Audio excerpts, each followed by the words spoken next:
परमपिता परमात्मा पूर्ण ब्रह्म सर्व ब्रह्मांडों के रचनहार कबीर साहब हैं, कबीर देव जी हैं। वो हम सभी आत्माओं के जनक हैं, वही हमारे पिता हैं। इसी परमेश्वर में वो सभी गुण हैं। त्वमेव माता च पिता त्वमेव, त्वमेव बंधु च सखा त्वमेव, त्वमेव विद्या च द्रविण त्वमेव, त्वमेव सर्व मम देव देव। ये सर्व देव देव यही परमात्मा है जो सभी भगवानों का भगवान है, सबका मालिक है। अब प्रथम बार कोई श्रद्धालु ये वचन सुनता है कि कबीर देव, कबीर साहब पूर्ण परमात्मा है, परम अक्षर ब्रह्म है, सभी ब्रह्मांडों के रचयिता हैं, तो ये बात, ये वचन कुनीन की तरह जीवा पर रखे नहीं जाते।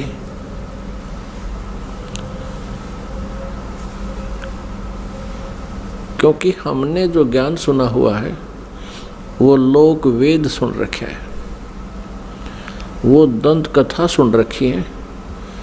हमने अपने सदग्रंथों का ज्ञान नहीं प्राप्त हुआ हमारे को, क्योंकि हमारे जो गुरुदेव थे हिंदू धर्म के, जो आचार्य थे, गुरु थे, मंडलेश्वर थे, ये तत्व ज्ञानहीन थे। ये सभी ऋषि महर्षि ये तत्व ज्ञानहीन थे।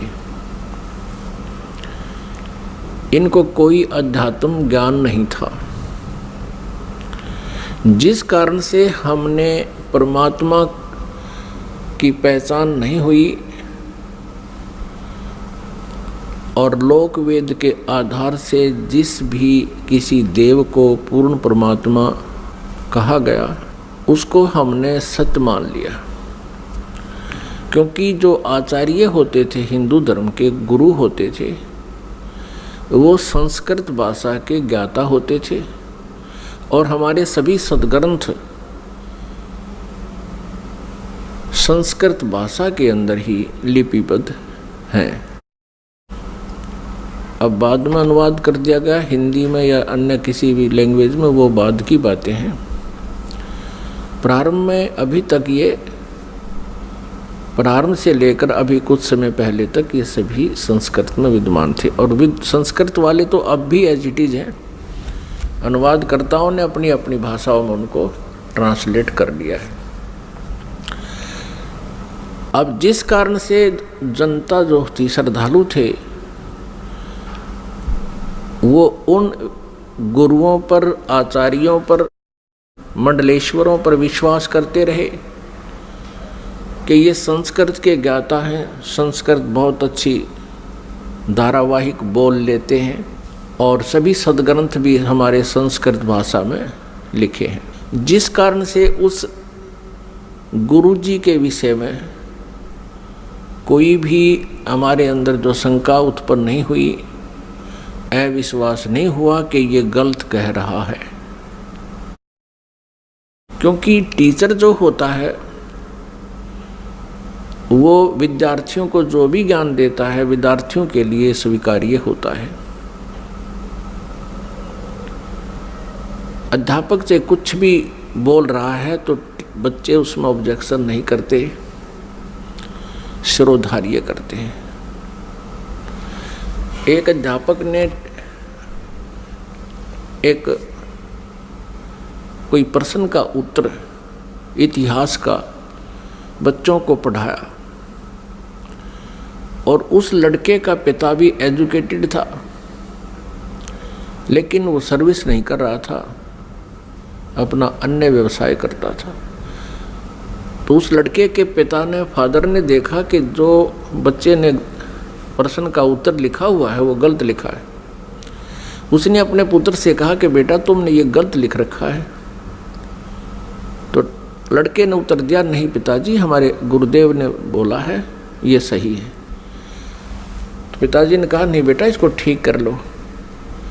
तो लड़का बोला, नहीं पिताजी बिल्कुल नहीं करूँगा, ये हमारे गुरुजी ने बोला है, हमारे गुरुजी ने कहा है, हमारे अध्यापक ने कहा है।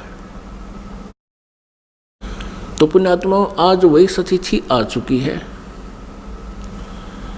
ये जितने भी आचार्य गुरु थे ये भाषा संस्कृत तो अवश्य जानते थे, लेकिन आध्यात्मिक ज्ञान से ये अपरिचित थे, जिस कारण से ये आज तक भी हमें हमारे सद्ग्रंथों के गूढ़ रहस्यों को नहीं बता पाए। और आज वही तथ्य जो हमारे पवित्र सद्ग्रंथों में विद्यमान हैं, जन साधारण के रूबरू ये दास करवा रहा है, उनको सार्वजनिक कर रहा है इन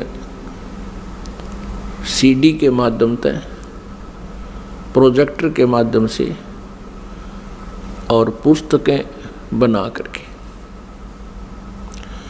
अब उन गुरुओं को, उन आचार्यों को समस्या उत्पन्न हो रही है जो अभी तक लोक वेद सुना रहे थे, दंत कथा सुना रहे थे। वो क्या कहते थे, कोई तो कहता था कि Shri Vishnu ji is complete God, ये विष्णु जी ही सर्व समर्थ भगवान हैं और यही 3 रूप धारण कर लेते हैं। ब्रह्मा जी के रूप में ये सृष्टि करते हैं, विष्णु जी के रूप में ये सतिथि करते हैं और शिव जी के रूप में ये संहार करते हैं। कोई कहता था कि भगवान शिव महेश हैं, महेश्वर हैं, देवों के भी देव हैं, यही सबके उत्पत्ति करता है और यही 3 रूप धारण करके इस ब्रह्मांड का संचालन कर रहे हैं। यही अखिल ब्रह्मांड के नायक हैं, मालिक हैं। ब्रह्मा जी का रूप धारण करके ये सृष्टि करते हैं, विष्णु जी का रूप धारण करके ही ये सतिथि करते हैं और स्वयं शिव रूप में ये सबका संहार करते हैं। इनके कोई माता पिता नहीं है। तो ये लोक वेद था, ये दंत कथा थी। हम इनको सर्वेश्वर महेश्वर कहा करते थे। पुण्यात्माओं, जिस मार्ग पर हम चलते हैं, हम अपना सफ़र तय करने के लिए उद्धत होते हैं, तो उसकी जानकारी हमें थोरोली होनी चाहिए, कंप्लीट होनी चाहिए, फिर उस पर चलने का लाभ है। और यदि हम जाना चाहते हैं हिसार से दिल्ली और हम चल पड़े हिसार से सरसा की ओर, तो हमारा चलना व्यर्थ है।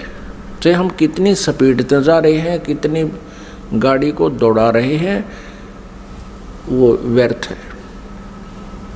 और किसी कारण से आप हिसार से और सिरसा जा रहे हो और रास्ते में कोई इत्तेफाक से कोई व्यक्ति मिल जाता है, पूछ लेता है कहाँ जा रहे हो जेंटलमैन, तो आप कहोगे जी हम दिल्ली जा रहे हैं। वो व्यक्ति आपसे ये कहे कि ये दिल्ली वाला वे नहीं है, ये दिल्ली मार्ग नहीं है, ये तो आप उल्टा जा रहे हो, सिरसा साइड में पंजाब की तरफ जा रहे हो। तो उस जेंटलमैन को विचार करना चाहिए कि ये व्यक्ति ऐसे क्यों बोल रहा है, क्योंकि वो तो अपने हिसाब से दिल्ली जा रहा है, लेकिन उसकी अपनी सोच है कि वो दिल्ली जा रहा है, लेकिन मार्ग गलत है, उसकी दिशा गलत है। तो उस जेंटलमैन को, उस भद्र पुरुष को चाहिए वेरीफाई करे। और वेरीफाई करने का सबसे इजी तरीका ये है, या तो किसी और व्यक्ति से पूछे और वो भी यही कह रहा है और आपका नहीं यकीन हो रहा तो फिर मैप देखे, मैप अपना मानचित्र देखे और पूछे मैं कहाँ खड़ा हूँ, तो वो लिखा है शहर का नाम कि आप यहाँ सिरसा आ चुके हो, सिरसा से 10 किलोमीटर दूर खड़े हो। तो फिर मानचित्र भी यही बता रहा है और सामने वाला जो बद्दर पुरुष आपको बताना चाहता है कि आपकी दिशा गलत है, तो फिर क्या करना चाहिए? उस समझदार व्यक्ति होगा तो तुरंत मुड़ जाएगा। वो ये ना देखेगा मैंने इतना सफ़र तय कर लिया, अब मेरा क्या बनेगा इतने सफ़र का। वो तुरंत मुड़ जाएगा और उस भूल को सुधारेगा। ठीक इसी प्रकार जो भक्तात्मा गलत साधना कर रहे हैं वो कुमार्ग पर जा रहे हैं। जिन पुण्यात्माओं को ये ज्ञान गलत प्राप्त है वो कुमार्ग पर जा रहे हैं। परमात्मा पाने वाला वो मार्ग नहीं है। और आपको अब ये दास कह रहा है कि आप गलत मार्ग पर जा रहे हो, इससे वापस हो जाओ। और आप चले गए हो 50-60 किलोमीटर दूर कुमार्ग पर, और वहाँ आपको पता चलता है कि आप गलत आ गए, तो आपकी समझदारी है कि तुरंत वापस हो जाना चाहिए।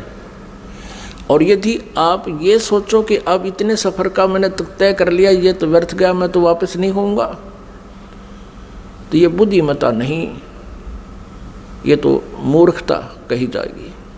इसी प्रकार आप जी किसी भी इस गुरु इष्ट संत के पास किसी भी इष्ट की पूजा कर रहे हो, और आपने किसी ने 5 वर्ष, किसी ने 10 वर्ष, किसी ने 20 वर्ष, किसी ने 30 वर्ष भी हो चुके हैं, वहाँ डलेड हो रहे हैं। आज आपको ये पता चलता है कि आपका मार्ग गलत है, तो आप जी को चाहिए, क्या चाहिए? अब इसमें कहने की आवश्यकता नहीं गनी, बुद्धिमान को संकेत बहुत है। आपको चाहिए कि तुरंत उस मार्ग को त्याग कर, ये नहीं सोचना चाहिए कि 20 वर्ष की साधना का मेरा क्या होगा, 30 वर्ष की साधना मैंने इस पंथ में कर ली, मेरा क्या होगा। वो तो हो चुका है, तेरा जो होना था वो तो बर्बाद हो चुके हो तुम। आप जी को मार्ग पर इतनी सफ़र कर चुके हो 100 किलोमीटर, इससे वापस होना ही हितकारी है। आपका इसी में शुभ है, तुरंत वापस हो जाओ, त्याग दो उसको। अब परमात्मा कहते हैं भेड़ा देखा दरदरा उत्तर चले फड़क। पहले बेड़ा होता था, बेड़े चला करते थे, दरिया पार करने के लिए नौका भी नहीं होती थी, तो उसमें बेड़ा बनाया करते थे। बेड़ा, वो बेड़ा तो आपको याद नहीं होगा, लेकिन ये समझ ले नौका है।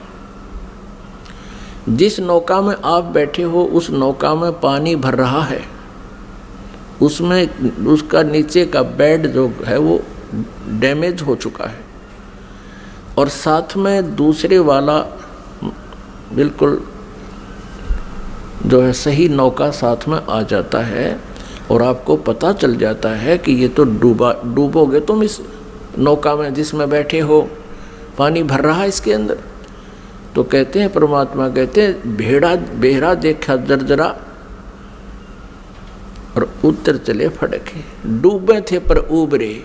कबीर परमेश्वर जी हमें बताना चाहते हैं कि जो बुद्धिमान होंगे वो ऐसा करेंगे। डूबे थे पर उबरे, गुरु के ज्ञान चमक, और भेड़ा देखा जर्जरा उत्तर चले फड़क। कहते हम तो डूबे थे, 84 लाख योनियों में चले जाते।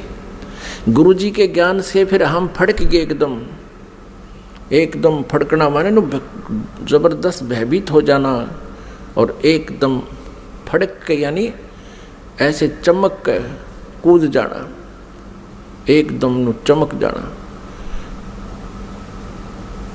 मतलब सेकंड का विचार भी नहीं करने का समय है। डूब रहा है तो एकदम दूसरा साथ में खड़ा है, अच्छा स्थान है, तो उस पर चमक एकदम कूद जाना, उसको कहते हैं डूबे थे पर उबरे। गुरु के ज्ञान चमक, एकदम चमक का पड़ा है भाई, एकदम ऐसे सतर्क हो जाना। और भेड़ा देखा दरदरा, दरदरा माने टूटन डूबन हो रहा है, तो उत्तर चले फड़क। तो उस पुण्यात्मा को अब विलंब नहीं करना चाहिए गुरु बदलन में। उस मार्ग में कितना ही चला गया उसको तुरंत त्याग देना चाहिए। वो तो बिल्कुल कुमार्ग पर आप तो 200 किलोमीटर 100 किलोमीटर दूर चले गए हो, वो आना वापस पड़ेगा, आना ही पड़ेगा। आगे जितने कदम रखोगे वो गलत ही है, दूर ही जाओगे। तो जैसे कोई तो श्री ब्रह्मा जी को रचयिता बताते हैं, कोई श्री विष्णु जी सतगुण जी को रचयिता बताते हैं, कोई तम गुण श्री शिव जी को रचयिता बताते हैं, कोई श्री ब्रह्मा जी रजोगुण को ब्रह्मांड का रचयिता बताते हैं, सभी ब्रह्मांडों का। पुण्यात्माओं, ये लोकवेद है। और कोई कोई कहता है कि दुर्गा ही सबकी सृष्टि सर्जनहार है, जो दुर्गा जी के उपासक हैं। जो श्री देवी जी के उपासक हैं वो देवी जी को ही सब कुछ मानते हैं। और जो ब्रह्म के उपासक हैं, ब्रह्म, वो ब्रह्म को ही सर्वेस्वा मानते हैं। तो पुण्यात्माओं, हमने सबसे पहले ये मैप देखना होगा, अपने सदग्रंथों रूपी मैप को हम पुनः देखेंगे कि इनमें हमें क्या मार्गदर्शन हुआ है, तो तब हम संतुष्ट होंगे।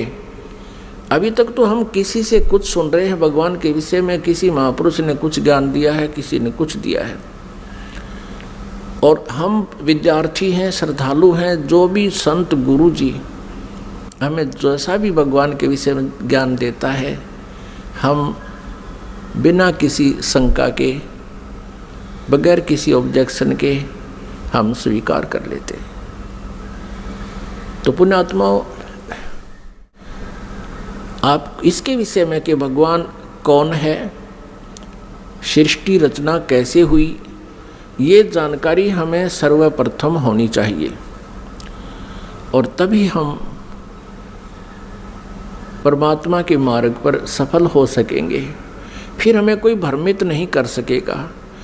श्रीमद् भगवत गीता अध्याय नंबर 16 के श्लोक नंबर 23 में कहा है कि शास्त्र विधि को त्याग कर जो मनमाना आचरण करते हैं, यानी मनमानी पूजाएं करते हैं, मनमाने साधनाएं करते हैं जो शास्त्रों में विद्यमान नहीं है, जो ज्ञान और उसका समाधान, वो साधना व्यर्थ है। न उनकी गति होती है, न उनको कोई सुख प्राप्त होता है, और न ही उनको कोई सिद्धि प्राप्त होती है, अर्थात व्यर्थ, यूजलेस। फिर तुरंत ही 24वें श्लोक में 16वें अध्याय में कहा है गीता जी में कि इससे तेरे लिए अर्जुन कर्तव्य और अकर्तव्य की व्यवस्था में, कर्तव्य मीन जो भक्ति कर्म हमने करने चाहिए और जो ना करने चाहिए, जो त्यागने चाहिए और जो ग्रहण करने चाहिए, उनके लिए सदग्रंथ ही प्रमाण है। किसी की दंत कथा पर विश्वास मत करना। फिर गीता जी अध्याय नंबर 2 के श्लोक नंबर 53 में कहा कि अर्जुन, जिस समय तेरी बुद्धि भिन्न भिन्न प्रकार के भ्रमित करने वाले ज्ञानों से, वचनों से हटकर केवल एक तत्व ज्ञान पर, परमात्म ज्ञान पर स्थिर हो जाएगी, तब तू योग को प्राप्त होगा, तब तो तू भक्त बनेगा, तब तो तेरी भक्ति प्रारंभ होगी। जब तू एक ज्ञान पर, शास्त्र अनुकूल ज्ञान पर तू स्थिर हो जाएगी तेरी बुद्धि, फिर तू डगमग ना होकर के सीधे सुमार्ग पर चल पड़ेगा। फिर जितने भी कदम इस भक्ति सफर में रखेगा वो तेरे शुभ होंगे, लाभदायक होंगे। अब सृष्टि रचना के बारे में बहुत से असमंजस हैं। जैसे जैन धर्म के व्यक्ति, श्रद्धालु, आचार्य, मुनि, वो कहते हैं कि इस सृष्टि का कोई रचयिता नहीं, कोई इसका संहार करता नहीं, अनादि है, अपने आप बनती है, अपने आप ये चलती है। ऐसा ही नहीं, और भी बहुत से श्रद्धालु हैं। कोई कहते हैं विष्णु जी ने इसकी रचना की है, जैसे अब पीछे हम बता चुके हैं। इसके विषय में आप जी को विशेष डिटेल से बताएंगे। परमेश्वर कबीर देव जी का जो प्रसंग चला था कि ये पूर्ण परमात्मा है, पूर्ण ब्रह्म है, कंप्लीट गॉड है, ये विश्वास आप जी को नहीं हो सकता जब तक हम इनके गुणों से परिचित नहीं होंगे। और गुण कहाँ होते हैं? उनके जीवनी में, उनके इतिहास में लिखे होते हैं। जैसे विष्णु जी, श्री शिव जी, श्री विष्णु जी, श्री ब्रह्मा जी, इनकी जानकारी भी इनकी जीवनी में, इनके इतिहास में लिखी है, पुराणों में। और परमेश्वर कबीर जी की महिमा सूक्ष्म वेद में लिखी है, सूक्ष्म वेद में। आदि शंकराचार्य जी के इतिहास में दास ने पढ़ा, उन्होंने भी सूक्ष्म वेद का समर्थन किया है। आदि शंकराचार्य ने कहा है कि 4 वेद, ऋग्वेद, यजुर्वेद, सामवेद और अथर्ववेद, ये तो अवेलेबल हैं, लेकिन सूक्ष्म वेद वो 5वां है। उसके विषय में उन्होंने कहा कि वो कैलाश पर्वत पे है। अब कारण क्या है कि 5वें वेद को इस काल ने, ब्रह्म ने नष्ट कर दिया, सूक्ष्म वेद को। उस सूक्ष्म वेद को देने के लिए परमेश्वर स्वयं यहाँ आते हैं, अपने सतलोक से चलकर, मुक्ति धाम से, सनातन परम धाम से गति करके यहाँ आते। उस छुपे हुए ज्ञान को जो काल भगवान ने, ब्रह्म भगवान ने नष्ट कर दिया, यानी छुपा रखा है, वो किसी तक नहीं आने देता। तो उस 5वें वेद को परमात्मा बताने के लिए आते हैं। उस 5वें वेद में लिखा है, और उस वेद को, उस ज्ञान को परमात्मा ने 600 वर्ष पहले अपने मुखारविंद से, अपने मुख कमल से बोला था। इसलिए गीता जी अध्याय नंबर 4 के श्लोक नंबर 32 में कहा है कि अर्जुन, गीता जी अध्याय नंबर 4 के श्लोक नंबर 25 से लेकर 31 तक बताया गया है, कोई देवताओं की पूजा करता है, कोई स्वाध्याय ही करता है, कोई तीक्ष्ण अहिंसावादी व्रतों पर ही आधारित है, कोई प्राणायाम आदि करके ही अपनी साधना को सफल मानता है। ये इस आध्यात्मिक ज्ञान का, धार्मिक यज्ञों का, यज्ञ माने अनुष्ठानों का विस्तार से विवरण 4th अध्याय के 32वें श्लोक में कहा है कि वो सच्चिदानंद घन ब्रह्म की वाणी में विस्तार से कहा गया है। यहाँ अनुवादकर्ताओं ने श्रीमद् भगवत गीता अध्याय 4 श्लोक 32 में अनुवादकर्ताओं ने ज्ञान न होने से अनर्थ कर दिया। उसमें लिखा ब्रह्मण मुखे, मूल पाठ में ब्रह्मण मुखे लिखा है, अनुवादकर्ताओं ने लिख दिया ब्रह्मण मुखे का अर्थ लिख दिया वेद की वाणी में। वो गलत लिख दिया, वो गलत अनुवाद किया है। ब्रह्मण मुखे माने सच्चिदानंद घन ब्रह्म की वाणी में, जो अपने मुख से, मुखे माने अपने मुख से मालिक ने जो बोली है, उस मुख से बोली हुई वाणी में विस्तार से कहे गए हैं, और वो है कबीर वाणी। ब्रह्मण का अर्थ यहाँ इन्होंने गलत कर दिया, वेद लिख दिया। और गीता जी अध्याय नंबर 17 के श्लोक नंबर 23 में ओम तत्सत इति निर्देश है ब्रह्मण त्रिविद समर्थ है, वहाँ ब्रह्मण का अर्थ इन्होंने ठीक किया है, क्योंकि यहाँ विचलित नहीं हुए। ये सच्चिदानंद घन ब्रह्म लिखा है ब्रह्मण का अर्थ, तो यहाँ 4th अध्याय के 32वें श्लोक में भी ब्रह्मण का अर्थ लिखना पड़ेगा, सच्चिदानंद घन ब्रह्म की वाणी में विस्तार से कहे गए। फिर 4th अध्याय के 34वें श्लोक में कहा कि वो तत्व ज्ञान है जो 5वें वेद में लिखा है, सूक्ष्म वेद में लिखा है। उस तत्व ज्ञान को तू तत्वदर्शी संतों के पास जाकर समझ। उनको दंडवत प्रणाम करने से, कपट छोड़ के विनम्र भाव से प्रसन्न करने से वो तत्वदर्शी संत तुझे उस परमात्म तत्व का ज्ञान कराएंगे। इससे ये भी सिद्ध हो गया कि गीता ज्ञानदाता उस 5वें वेद से परिचित नहीं है, इसलिए उसने ऑप्शन छोड़ दिया कि आप उस ज्ञान को तो तत्वदर्शी संतों से समझो। तो परमेश्वर कबीर देव जी स्वयं आते हैं वो पूर्ण ब्रह्म तत्वदर्शी संत की भूमिका करने के लिए।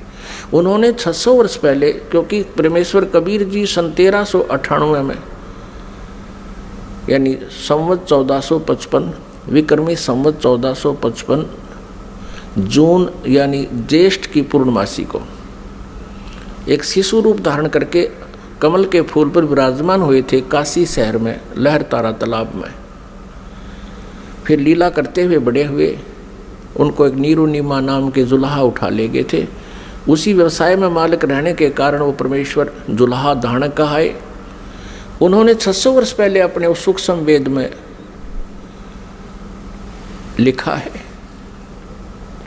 बताया है। उसको ये दास अब अपने शब्दों में परमात्मा के ज्ञान को आप तक पहुंचाना चाहेगा। परमेश्वर ने बताया है कि सबसे पहले केवल अकेले पूर्ण परमात्मा थे, कबीर देव थे। वो अनामय लोक में रहते थे, अनामय, और परमात्मा अकेले थे। उसके बाद परमेश्वर ने अन्य 3 लोकों की और रचना की। अकय लोक से नीचे वाला अनामय लोक कहो, चाहे अनामी लोक कहो, अकय लोक कहो। अकय लोक से नीचे अगम लोक है, उससे नेक्स्ट अलख लोक है, और फिर उससे जो तीसरा स्थान नीचे सत्यलोक है, जिसको सनातन परमधाम कहते हैं। और सत्यलोक में परमात्मा सत्य पुरुष नाम से विद्यमान है। एक ही परमेश्वर ने अपने अन्य 3 रूप और बनाए। तो इस प्रकार प्रत्येक लोक में परमात्मा अलग अलग नामों से, अलग अलग स्थिति से स्वयं ही विराजमान हुए। अब सतलोक के अंदर सृष्टि रचना प्रारंभ की। पुण्यात्माओं, जैसे केवल पृथ्वी लोक पर ही, इस पृथ्वी ग्रह पर ही सृष्टि जो है विद्यमान है, और अन्य ये जितने ग्रह हैं, मंगल ग्रह, बुध ग्रह, ये शनि ग्रह, ये सब खाली पड़े हैं। इसी प्रकार सतलोक के अंदर परमात्मा सत्य पुरुष कबीर देव जी, जिसको परम अक्षर ब्रह्म भी कहते हैं, उन्होंने वहाँ सतलोक में रचना शुरू की। एक वचन से 16 द्वीप बना दिए, 16 द्वीप, और फिर एक एक वचन से एक एक पुत्र की उत्पत्ति कर दी। उन 16 पुत्रों को प्रत्येक द्वीप में रहने का आदेश दे दिया, और अपने उन 16 पुत्रों में से एक पुत्र का नाम अचिंत है। अचिंत से कहा कुछ समय के उपरांत आगे सृष्टि रचना करो। परमात्मा ये दिखाना चाहते थे उन पुत्रों को कि समर्थ के बिना कोई भी प्रयत्न करता है वो सफल नहीं होता। कहते हैं ना, जिसका काम उसी को साजे और करे तो मूर्ख बाजे। अचिंत ने अपने वचन से एक व्यक्ति उत्पन्न किया, उसका नाम रखा अक्षर पुरुष।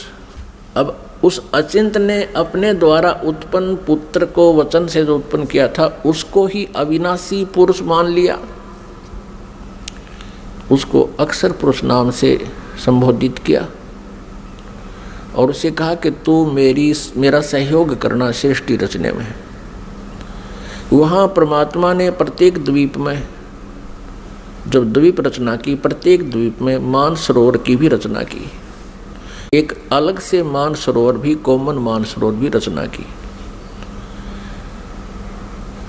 तो वो अक्षर पुरुष मानसरोवर में जाके नहाने लगा, नहाते नहाते गहरा चला गया और वहाँ वो पानी में ही सो गया, निंद्रा आ गई। अपनात्मा सतलोक के अंदर श्वासों से शरीर नहीं है। बहुत समय तक वो बाहर नहीं आया। तब परमेश्वर कबीर देव जी ने उसी जल से जल लिया हाथ में, अपनी वचन शक्ति से उसको जादूगर की तरह एक अंडा बना दिया। उस अंडे में एक जीवात्मा प्रवेश करती, उस अंडे को छोड़ दिया उस मानसरोवर में। वो गड़गड़ गड़गड़ करता हुआ नीचे पहुंचा तो वो अक्षर पुरुष की जो अधूरी निंद्रा भंग होगी, जिस कारण से वो कुछ कोपित हो गया, उस कोपित दृष्टि से उसने अंडे की तरफ देखा कि किसने मुझे डिस्टर्ब किया है। उस कोप से वो अंडा फट गया, अंडा 2 भाग हो गया, उसमें से ये ब्रह्म निकला।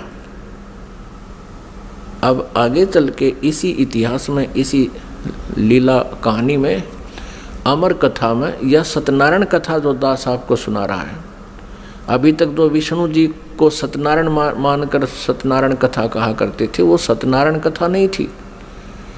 अब ये है सत्यनारायण कथा। सत्यनारायण माने अविनाशी भगवान की कथा।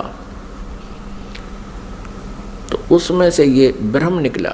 आगे चल के आप 3 प्रभुओं से परिचित होंगे जो ब्रह्मा विष्णु महेश जी से भिन्न है।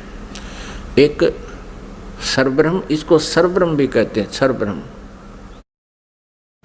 और दूसरा ये अक्षर पुरुष यानी अक्षर ब्रह्म। ये अक्षर पुरुष कहो तो अक्षर ब्रह्म कहो। और अंडे से निकला ये सर्वब्रह्म, सर्वब्रह्मन नाशवान, क्योंकि अक्षर पुरुष को तो अचिंत ने नाम दे दिया कि तो अविनाशी व्यक्ति उत्पन्न कर दिया मैंने, अक्षर पुरुष। अब वो स्वामी जितना हो जाता है फिर वही पुरुष प्रभु, पुरुष माने प्रभु भी कहते हैं। तो अक्षर पुरुष कहो या अक्षर ब्रह्म कहो, एक ही के 2 पर्यायवाची नाम है। इसी प्रकार सर पुरुष कहो, ये ब्रह्म जो अंडे से निकला ये सर पुरुष है, इसको सर ब्रह्म कहो, इसके पर्यायवाची नाम है। इसको ज्योति स्वरूपी निरंजन भी, काल भी, ये ब्रह्म ही आगे चल के काल भी कहा जाएगा। अब याद रखना, क्योंकि पुण्यात्मा, जब तक आप इस इतिहास से परिचित नहीं होगे, सृष्टि रचना से, आप किसी भी सदग्रंथ को नहीं समझ सकते। तब परमेश्वर ने आदेश दिया उन दोनों को कि तुम बाहर आओ। अचिंत पुरुष तुम निंद्रा में थे, न वो अक्षर पुरुष तुम निंद्रा में थे, तुम्हें जगाने के लिए ये सब प्रोसेस अपनाया है, तुम बाहर आ जाओ। दोनों बाहर आ गए। अब परमात्मा ने अचिंत से कहा कि अचिंत, अब देख लिया तूने, समर्थ के बिना कोई कार्य सफल नहीं होता। अब तू तो इसको बाहर भी नहीं निकाल सकता था। और आगे से ध्यान रखना कि बीच में टांग अड़ाओ मेरी क्रिया में, इसलिए तुम्हें तुम्हारे सामर्थ्य से परिचित कराया है। तो अचिंत ने कान पकड़ दिए कि दाता हम कुछ नहीं कर सकते। अब परमेश्वर ने आदेश दिया उन दोनों को, किसको? सरपुरुष अर्थात जिसको सर्वब्रह्म भी कहते हैं, जो आगे चल के ब्रह्मा विष्णु महेश का पिता सिद्ध होगा इसी कथा में। सरपुरुष और अक्षर पुरुष को दोनों से कहा कि तुम उस अचिंत के द्वीप में रहो। इन दोनों ने आज्ञा का पालन किया। और तीनों कौन? अचिंत, अक्षर पुरुष और सरपुरुष, जिसको सर्वब्रह्म भी कहते हैं। और यहाँ हम सीधी भाषा में उसको ब्रह्म भी कहने लग गए। आगे डिफाइन करेंगे ब्रह्म क्यों कहने लगे। अब ये तीनों एक द्वीप में रह रहे हैं। बाकी जो अन्य 15 जने हैं, परमात्मा के वचन से उत्पन्न वो पुत्र, वो अलग अलग सिंगल द्वीप में रह रहे थे। कुछ समय उपरांत परमेश्वर ने हम सभी आत्माओं को, आप जी को, सारे ब्रह्मांडों की जितनी आत्माएं हैं, अपने शरीर से, अपने वचन से उत्पन्न कर दिया। और वहाँ हम तेजोमय शरीर में विद्यमान थे। नूरी शरीर है हमारा, यानी तेजोमय शरीर है, एक तत्व से बना हुआ है। उसमें नाड़ी, वो शुक्रम अकायम असनाविरम, वो जैसे हमारी शुक्र से बनी हुई काया नहीं होती जो माता पिता के संयोग से बनती है, उसमें नाड़ी आदि का जुगाड़ जोड़ नहीं होता, नाड़ी तंत्र नहीं होता। इसी ऐसा ही शरीर परमात्मा का है, साकार है, मनुष्य दृश्य है, तेजों में है। लेकिन परमात्मा के शरीर का और हमारे शरीर के नूर में, सामर्थ्य में, शक्ति में और उसके नूर में, प्रकाश में अंतर है। पूर्ण परमात्मा सत्य पुरुष यानी कबीर देव जी का जो सतलोक में शरीर है, उसका एक रोमकूप में करोड़ सूर्य करोड़ चंद्रमा से भी अधिक रोशनी है। और हमारा वहाँ शरीर कैसा था, जो शेष वहाँ रह रहे हैं उनका कैसा शरीर है, और हम जब परमात्मा ने अपने वचन से उत्पन्न किए थे तब हमारा कैसा शरीर था, मनुष्य सदृश था। और हमारा शरीर 16 सूर्य जितने प्रकाश युक्त था, हमारे पूरे बॉडी का शरीर 16 सूर्य जितना तेज था यहाँ की जो सूर्य, लेकिन गर्मी ना हो। हम सभी वहाँ रहने लगे, वहाँ कोई दिक्कत नहीं थी, किसी प्रकार का कोई अभाव नहीं था, वहाँ जरा और मरण नहीं था, वहाँ जन्म मृत्यु नहीं होता था और बुढ़ापा भी नहीं आता था वहाँ पर। अपने आत्माओं यहाँ विचार करना कि हम यहाँ कितने दुखी हैं और फिर भी हम ये सोचे हैं हमारी मृत्यु ना हो, और जबकि हमें पता है कि मृत्यु तो डेफिनेट होगी, यहाँ का विधान है, और फिर भी हमारी मरने की इच्छा नहीं। कारण क्या है कि हम ऐसे लोक में रहा करते थे जहाँ मृत्यु नहीं होती थी, जिस कारण से हमें ये मरना अच्छा नहीं लगता। और बिल्कुल ठीक है, वे क्यों तो जन्म हुआ था और फिर क्यों मारे। 30, 40, 50, 60, 70, 80 वर्ष तो हम ये मकान मकून बनाने में लावा, फिर इसमें रहने पाते ना, 1 मिनट में कड़च कर देता है यहाँ का भगवान। तो वहाँ जरा और मरण नहीं था, जरा माने बुढ़ापा। अब कोई भी बूढ़ा होना पसंद नहीं करता, सब ने सोचा मैं युवा दिखूं। और ये बड़े बड़े नेता तो सर्जरी करा कर मेकअप करना चाहें, कब तक करोगे, 10 साल पाछे फिर फ्यूज होगे।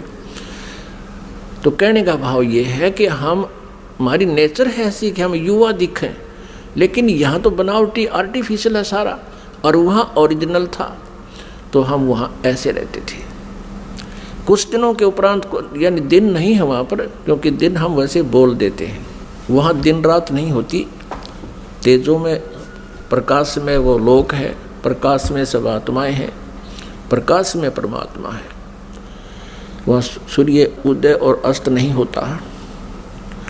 तो वहाँ कुछ समय के उपरांत इस ज्योति निरंजन, जिसको सरपुरुष कहा है, जिसको सरब्रह्म कहते हैं, जो गीता जी में अपने आप को कहता मैं काल हूँ, वो ब्रह्म है जो श्री कृष्ण जी के शरीर में प्रवेश करके बोल रहा है। आगे इतिहास बताएंगे आपको, पूरा डिटेल देंगे। इसको धैर्यपूर्वक सुनना इस कथा को, क्योंकि ये पहली बार जो सुनता है उसको ऊट पटांग सी लगती है, लेकिन कुछ समय के बाद प्रमाण जब देखोगे आपको स्वीकार करना पड़ेगा, और होगी स्वीकार्य। कुछ समय उपरांत इस सरपुरुष में एक खरपतवार उत्पन्न हुआ, खुरापात उत्पन्न हुआ। इसने सोचा कि हम 3 जने तो एक द्वीप में, और हमारे अन्य भाई एक एक द्वीप में रह रहे हैं, तो वहाँ ये विधान का पता चला कि तब से राज्य प्राप्त होता है। उसने खड़ा होकर के एक पैर पर तप किया, और 70 युग, यहाँ के 70 युग तक तप किया।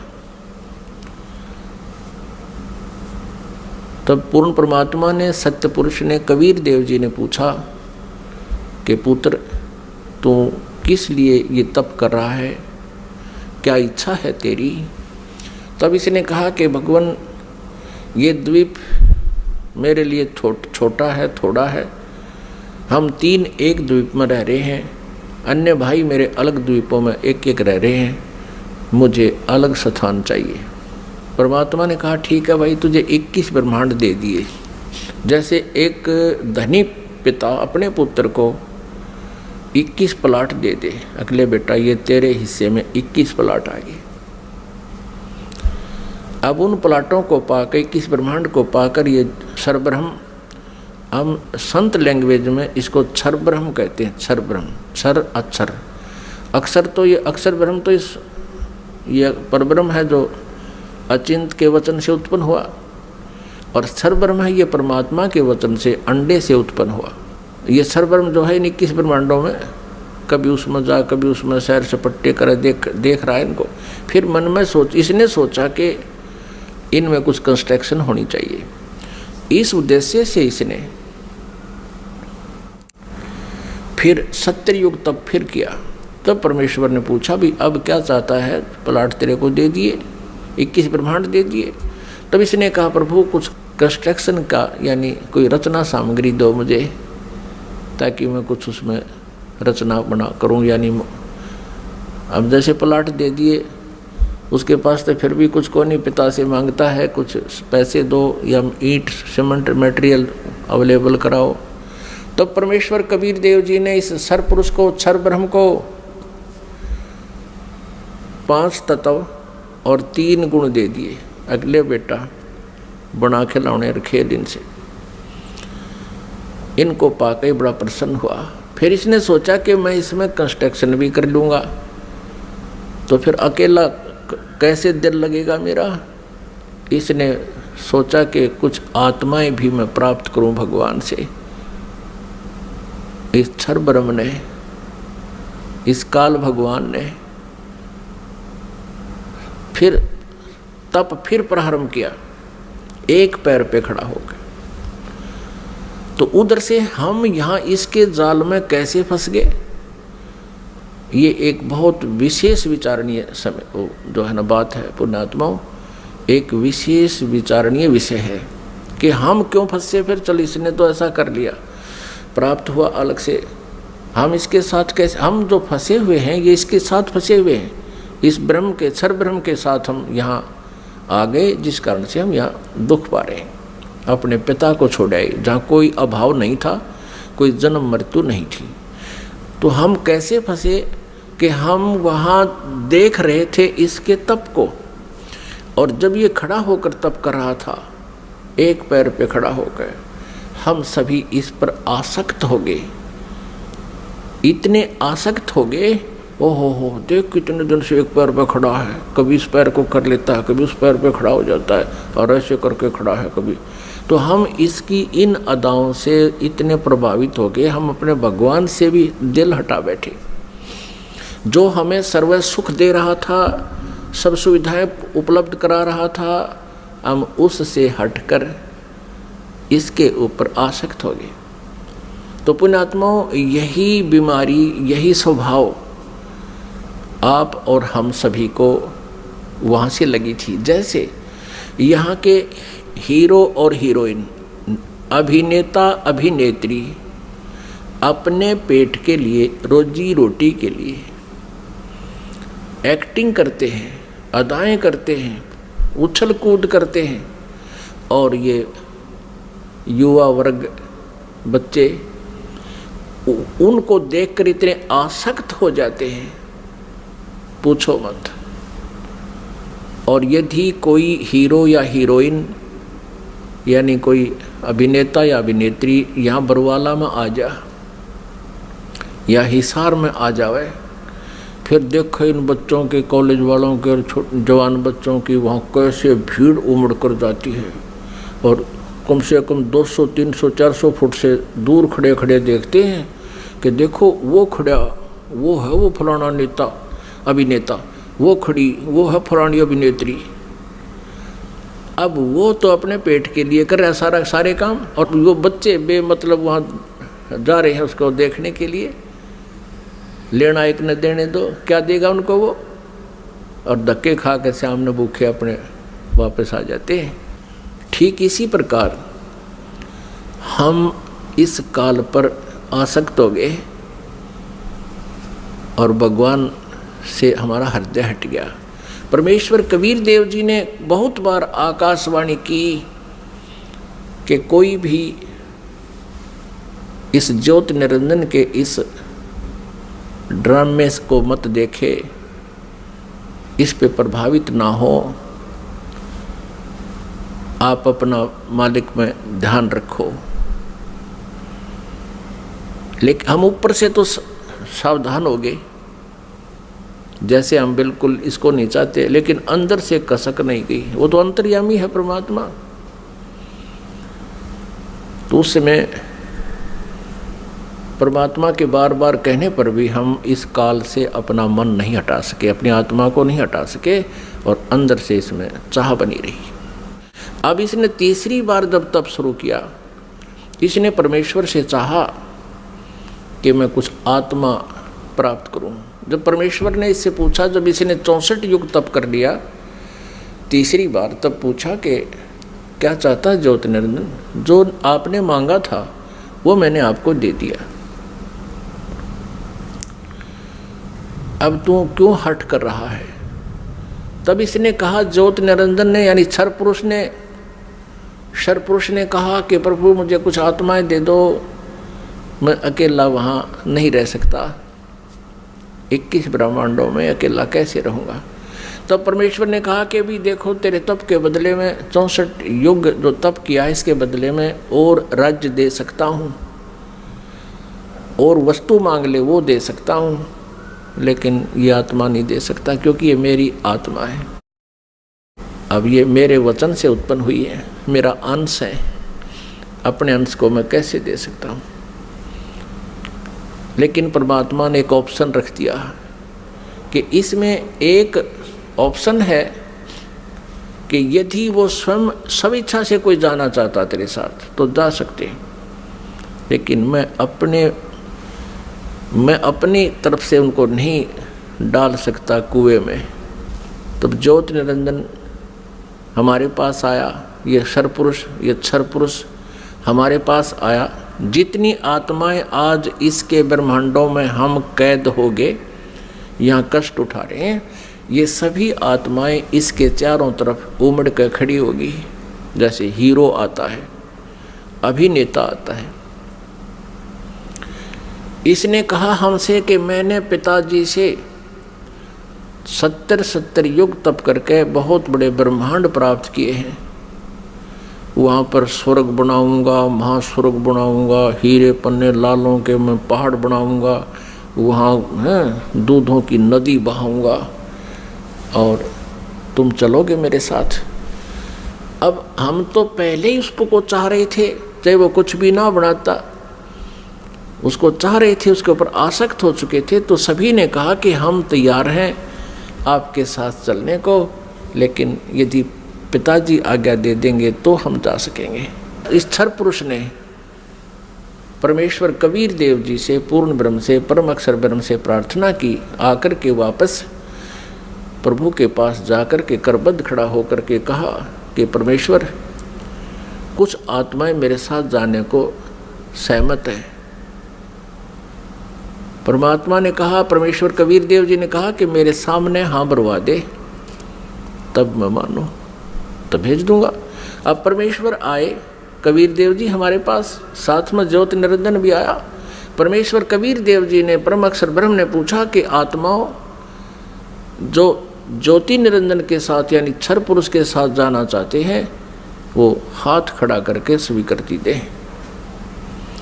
अब अपने पिता के सामने हिम्मत नहीं पड़ी किसी भी आत्मा की इतना ढीठपना करें, सबने नीची गर्दन कर दी। तब परमेश्वर ने कहा कि अरे ज्योति निरंजन, अरे क्षर पुरुष, आप तो कह रहे थे कुछ आत्माएं तैयार हैं, ये तो कोई भी नहीं बोल रहा, सन्नाटा छा गया। तब एक आत्मा सबसे पहले खड़ा हुआ।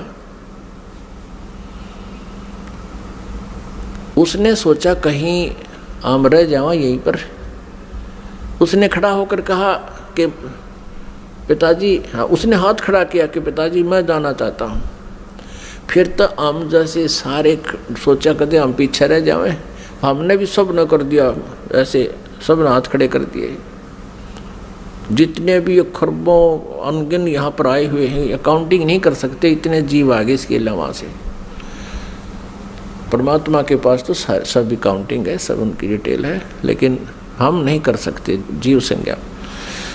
जितने भी 21 ब्रह्मांड में प्राणी हैं, ये सब सतलोक से आए हैं, चाहे चींटी है, चाहे हाथी है, रंक है या राजा है, किसी भी पशु पक्षी की योनि वो जीव जंतु की भोग रहा है। तब परमेश्वर ने कहा भी ठीक है ज्योति निरंजन, जिन जिन ने तेरे साथ आने का हृदय से चाह की है, सब इच्छा से तेरे साथ जाना चाहते हैं, उनके सब के नंबर नोट मैंने कर लिए, वो मेरे पास है। आप जाओ अपने ब्रह्मांडों में, क्योंकि ये ब्रह्मांड पहले वहीं थे सतलोक के एक लास्ट कोने में, बिल्कुल एकांत स्थान पर। सतलोक में, और हम रह रहे थे उस मेन सतलोक में। जैसे एक तो बाहरी विलेज हों दिल्ली क्षेत्र के, दिल्ली राज्य के, एक शहरों का स्थान, बीच में मध्य स्थान हो, हम वहाँ रह रहे थे। और इस काल के थे बाहरी दिल्ली, समझ लो वहाँ 21 ब्रह्मांड थे। ये निरंजन चला गया वहाँ पर अपने ब्रह्मांडों में, ये क्षर पुरुष, इसको ज्योत निरंजन भी कहते हैं, इस काल, इसको काल भी कहते हैं। आगे चल के ये इसके कई नाम रखे जाएंगे इसी कहानी में। तो उधर से परमात्मा ने क्या किया, जिस आत्मा ने सर्वप्रथम हाथ खड़ा कराया था, स्वीकृति दी थी क्षर पुरुष के साथ जाने की, परमेश्वर ने उसका एक युवा स्त्री रूप बना दिया, लेकिन उसको प्रजनन इंद्रिय नहीं लगाई। और सभी आत्माएं जो उसके साथ आना चाहती थी, स्वेच्छा से स्वीकृति दी थी, उन सबको बीज रूप बनाया अपने वचन से, और दुर्गा के अंदर प्रवेश कर दिया। जैसे आजकल तो इस मार्ग को समझना बहुत आसान है। ये डॉक्टर लोग क्या करते हैं, जैसे बताते हैं कि एक ग्राम ब्लड में बिरानी कितने 80 लाख, बिरानी 50 लाख जीवाणु तो एक टाइप के होते हैं, अन्य और टाइप के, और उस ब्लड को दूसरे में डाल दिया जाता है, या तो वो और बढ़ जाते हैं, दूसरे में डाले जा सकते हैं ऐसे जीवाणु भी। तो ऐसे ये व्यवस्था समझो, परमात्मा ने इस लड़की जो युवा बनाई थी उसका नाम रख दिया प्रकृति देवी। उसको माया भी बोलते हैं, आदि माया। प्रकृति देवी कहो, आदि माया कहो। आगे चल के यही अष्टंगी कहलाई और यही दुर्गा कहलाई। अब इसको श्री दुर्गा कहें। श्री दुर्गा जी के शरीर में प्रवेश कर दिया सभी आत्माओं को, और कहा बेटी मैंने तेरे को आशीर्वाद दे दिया है। परमेश्वर ने कहा कि बेटी मैंने तेरे को आशीर्वाद दे दिया है, और सभी आत्माएं तेरे अंदर प्रवेश कर दी हैं, और आप वहाँ जाइए ज्योत निरंजन के पास, और जितने भी वो जीव कहे अपने वचन से उत्पन्न कर दिए, नर और मादा ये कहकर, उतने ही वो सामने प्रकट हो जाएंगे। और परमेश्वर ने अपने पुत्र सहज दास को, जो उन 16 पुत्रों में से जो सर्वप्रथम उत्पन्न किए थे उनमें से एक था, सहजदास से कहा कि पुत्र अपनी बहन को साथ ले जाओ और इस ज्योत निरंजन के पास छोड़ आओ, क्षर पुरुष के पास छोड़ आओ। इसको क्षर पुरुष भी कहते हैं, ज्योत निरंजन भी कहते हैं। यही आगे चल के गीता में जो कहता मैं काल हूँ, ये वो काल है, वहाँ छोड़ आओ। क्षर पुरुष को बता देना कि परमात्मा ने, यानी मेरी तरफ से कह देना कि इसके शरीर में सभी आत्माओं को प्रवेश कर दिया है, और इसको वचन दे दिया है, आशीर्वाद दे दिया है, इसको शक्ति दे दी है, इसको वरदान दे दिया है कि जितने जीव तू चाहेगा, नर और मादा, ये लड़की प्रकृति देवी ये उत्पन्न कर देगी।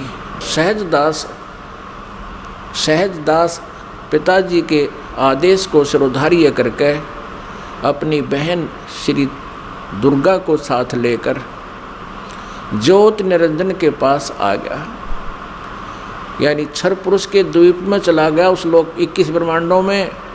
उससे कहा कि ये बहन है, और इस बहन के शरीर में परमात्मा ने सभी आत्माओं को प्रवेश कर दिया है। अब सहजदास ने क्षर पुरुष से कहा कि पिताजी ने ये बहन भेजी है दुर्गा, इस श्री देवी के शरीर में वो सभी आत्माएं प्रवेश कर दी हैं, और इसको परमेश्वर कबीर देव जी ने वरदान दे दिया है कि जितने जीव तू चाहेगा ये वचन से उत्पन्न कर देगी। ऐसा कहकर के वो सहजदास उस लड़की को वहाँ छोड़कर वापस आ गया। अब सहजदास के आ जाने के उपरांत वहाँ पर प्रकृति देवी और ये ज्योत निरंजन अर्थात क्षर पुरुष ये दोनों रह गए। अब लड़की युवा होने के कारण उसका रूप रंग निखरा हुआ था। अब ज्योत निरंजन यानी क्षर पुरुष के मन में दोष उत्पन्न हो गया। अकेली युवा लड़की को देखकर उसने उस लड़की के साथ, दुर्गा के साथ, श्री देवी के साथ दुर्व्यवहार करना चाहा। तो प्रकृति देवी ने बार बार कहा कि ज्योत निरंजन तू ऐसा कर्म ना कर, मैं आपकी बहन हूँ, आप मेरे बड़े भाई हो। आपकी उत्पत्ति परमेश्वर कबीर देव जी से, सतपुरुष से, अंडे से हुई, उसके बाद हमारी भी उत्पत्ति उसी परमेश्वर ने की। आप मेरे बड़े भाई हो, मैं आपकी छोटी बहन हूँ, आप मेरे साथ ये जुल्म ना करो। बहुत विनय करी, लेकिन इस क्षर पुरुष में इतना काम वासना बढ़ गई, इतना रजोगुण प्रभावित हो गया कि इसने एक नहीं सुनी, ना कोई मान मर्यादा रखी और लड़की के साथ इसने बलात्कार करने की चेष्टा की। अभद्र तरीके से मुंह खोल रखा था। दुर्गा ने यानी प्रकृति देवी ने सूक्ष्म रूप बनाया, इसके मुंह में, पेट में शरण ग्रहण की। वैसे तो कहीं भागे जान नहीं दे सकता था, पता था उसको। अपनी इज्जत रक्षा के लिए, अपने कौमार्य की रक्षा करने के लिए इसने पेट में शरण चली गई। उधर से आवाज़ लगाई कि हे परमात्मा मेरी रक्षा करो, मुझे बचाओ, मेरे पिताजी मुझे बचाओ। परमात्मा को पता था कि इनके साथ ऐसा होगा, क्योंकि हम परमात्मा परमेश्वर जी के बार बार मना करने पर भी हम इससे अपना मन नहीं हटा सके थे। परमेश्वर ने स्वयं अपने पुत्र जोगजीत का रूप धारण किया और वहां प्रकट हो गए। लड़की को, दुर्गा को उसके पेट से निकाला, शरीर से बाहर निकाला और कहा कि ज्योत निरंजन सुन ले आदेश परम पिता का, तूने इस अच्छे लोक में ऐसा जुल्म किया है, तू पहला व्यक्ति है। तूने यह बदनीयत की है इस लड़की के ऊपर आज, और तूने इसको अपने पेट में निगल लिया है, और तेरी जो क्रिया है यह भी एक बहुत अभद्र पुरुष की है, इसलिए तेरा नाम आज से काल होगा। तू काल नाम से जाना जाएगा और 1,00,000 मानव शरीरधारी प्राणियों का नित आहार किया करेगा और 1,25,000 उत्पन्न करेगा, यानी 25% एक्स्ट्रा तो उत्पन्न किया करेगा। और आज से तुझे यहाँ से देश निकाला दे दिया है परमपिता परमेश्वर ने, सतलोक से निकाल दिया तुम्हारे को 21 ब्रह्मांड समेत दोनों भाग, यहाँ से निकल जाओ तुम। इतना ही कहा था, उसी समय ये 21 ब्रह्मांड वहाँ से ऐसे चल पड़े जैसे विमान स्पीड पकड़ लेता है। और इस प्रकृति देवी से, दुर्गा से परमात्मा ने कहा कि बेटी तुमने अपने पैर पे आप कवाड़ा मारा है, अब तुम सब इच्छा से इसके साथ जा रहे हो और पिताजी के दिल से तुम उतर गई, क्योंकि वहाँ परमात्मा अपना रूप बदले हुए खड़े थे। अब तुम यहाँ नहीं रह सकते। 21 ब्रह्मांड सतलोक से चले और सत्यलोक से, बाहरी अक्षेत्र से, सीमा से 16 शंख कोश, जैसे अरब खरब हैं, नील पद्म 10 पद्म, फिर शंख 10 शंख, ऐसे 16 शंख कोश। एक कोश लगभग 3 किलोमीटर का होता है, 48 शंख किलोमीटर समझो। ये 21 ब्रह्मांड आगे। अब ज्योत निरंजन ने सोचा कि जो मेरे साथ होना था वो तो हो चुका है और मैं यहाँ का फुल फ्लैज हो गया, इंडिपेंडेंट हूँ, अब अपनी मर्जी चलाऊंगा। इसने फिर से उस दुर्गा के साथ दुर्व्यवहार शुरू किया, श्री देवी के साथ। श्री देवी ने, दुर्गा ने फिर कहा कि ज्योत निरंजन यानी क्षर पुरुष, तू आँख खोल ले, देखो परमात्मा ने मुझे शक्ति दी है, वर्ड पावर दी है, शब्द शक्ति दी है। मैं वचन से जितने जीव तू कहेगा मैं उत्पन्न कर दूंगी तेरे यहाँ संसार के लिए। तू ये मैथुन सृष्टि प्रारंभ मत कर। लेकिन ये नहीं माना। दुर्गा ने फिर यातना की कि देख, पहले तो तू मेरा बड़ा भाई, मैं तेरी छोटी बहन, और दूसरे मैं तेरे पेट से निकलकर तेरे शरीर से बाहर आई हूँ, मैं तेरी पुत्री होगी। तू किसी नाते की तो लाज रख ले। लेकिन इस ज्योत निरंजन क्षर पुरुष ने उसकी एक नहीं सुनी। तो उसमें परमात्मा ने इस लड़की को प्रजनन इंद्रिय नहीं लगाई थी। फिर इस काल ने, ज्योत निरंजन ने, ये तब से सिद्धियां भी आ जाती हैं। अपनी सिद्धि शक्ति से प्रजनन इंद्रिय बनाई, दुर्गा से बाई फोर्स विवाह किया और फिर इन 3 पुत्रों की उत्पत्ति हुई। रजगुण युक्त ब्रह्मा जी, सतगुण युक्त विष्णु जी, तमगुण युक्त शिव जी। इन तीनों को एक एक गुण युक्त कर दिया। एक एक गुण युक्त कैसे किया? इस काल ने एक ब्रह्मांड के ऊपर टॉप मोस्ट प्लेस पर, शिखर में एक गुप्त स्थान बना रखा है। उस गुप्त स्थान में दुर्गा और इस काल के अतिरिक्त कोई नहीं जा सकता। तो वहां इसने 3 स्थान बना रखे हैं। उस गुप्त स्थान पर, गुप्त क्षेत्र में 3 स्थान बना रखे हैं। एक रजोगुण प्रधान क्षेत्र, एक सतोगुण प्रधान क्षेत्र, एक तमोगुण प्रधान क्षेत्र। जैसे किसी मकान में 3 कमरे हों, 3 कक्ष, एक कक्ष में अश्लील चित्र लगे हों और दूसरे में साधु संत फकीरों के, महापुरुषों के चित्र लगे हों और तीसरे में सूरवीरों के, शहीदों के चित्र लगे हों। जिसमें व्यक्ति उन अश्लील चित्र लगे हुए कक्ष में प्रवेश करेगा तो वहां जाकर उसका स्वभाव वैसा ही बन जाएगा, बट नेचुरल है। और फिर वो जाएगा उस जहाँ साधु संत फकीरों के चित्र लगे हैं, उसमें जाता है तो उसका एकदम विचार भाव बहुत ही विनम्र हो जाता है और भाव बदल जाते हैं।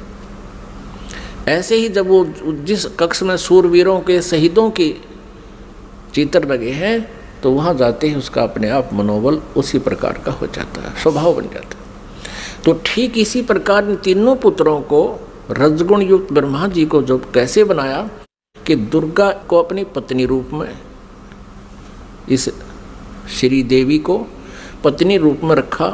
जब ये रजोगुण प्रधान क्षेत्र में निवास करने लगे तो उस समय इस क्षर पुरुष ने, ज्योति निरंजन ने अपने 5 मुख बना लिए और वहाँ रहने लगे। इन दोनों के संयोग से जो पुत्र उत्पन्न हुआ वो पंचमुखी हो गया। और जब तक वो रजोगुण प्रधान क्षेत्र में रहे, इन दोनों का मनोभाव ऐसा ही बना रहा, जिस कारण से वो सभी गुण ब्रह्मा जी में प्रवेश कर गए।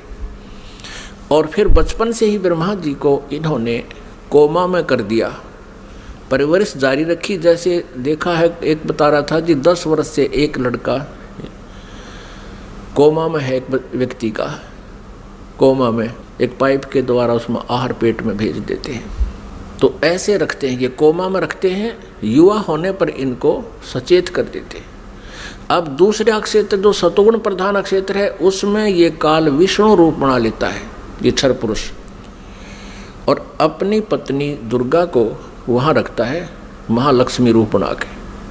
इन दोनों के संयोग से सतोगुण प्रधान क्षेत्र में जो पुत्र उत्पन्न होता है वो वैसा ही सतोगुण युक्त हो जाता है। और फिर विष्णु जी को भी ऐसे ही ये कोमा में रखते हैं, युवा होने पर इसको भी सचेत कर देते हैं। फिर ये तीसरे तमोगुण प्रधान क्षेत्र में चले जाते हैं। कौन? ये क्षर पुरुष और दुर्गा।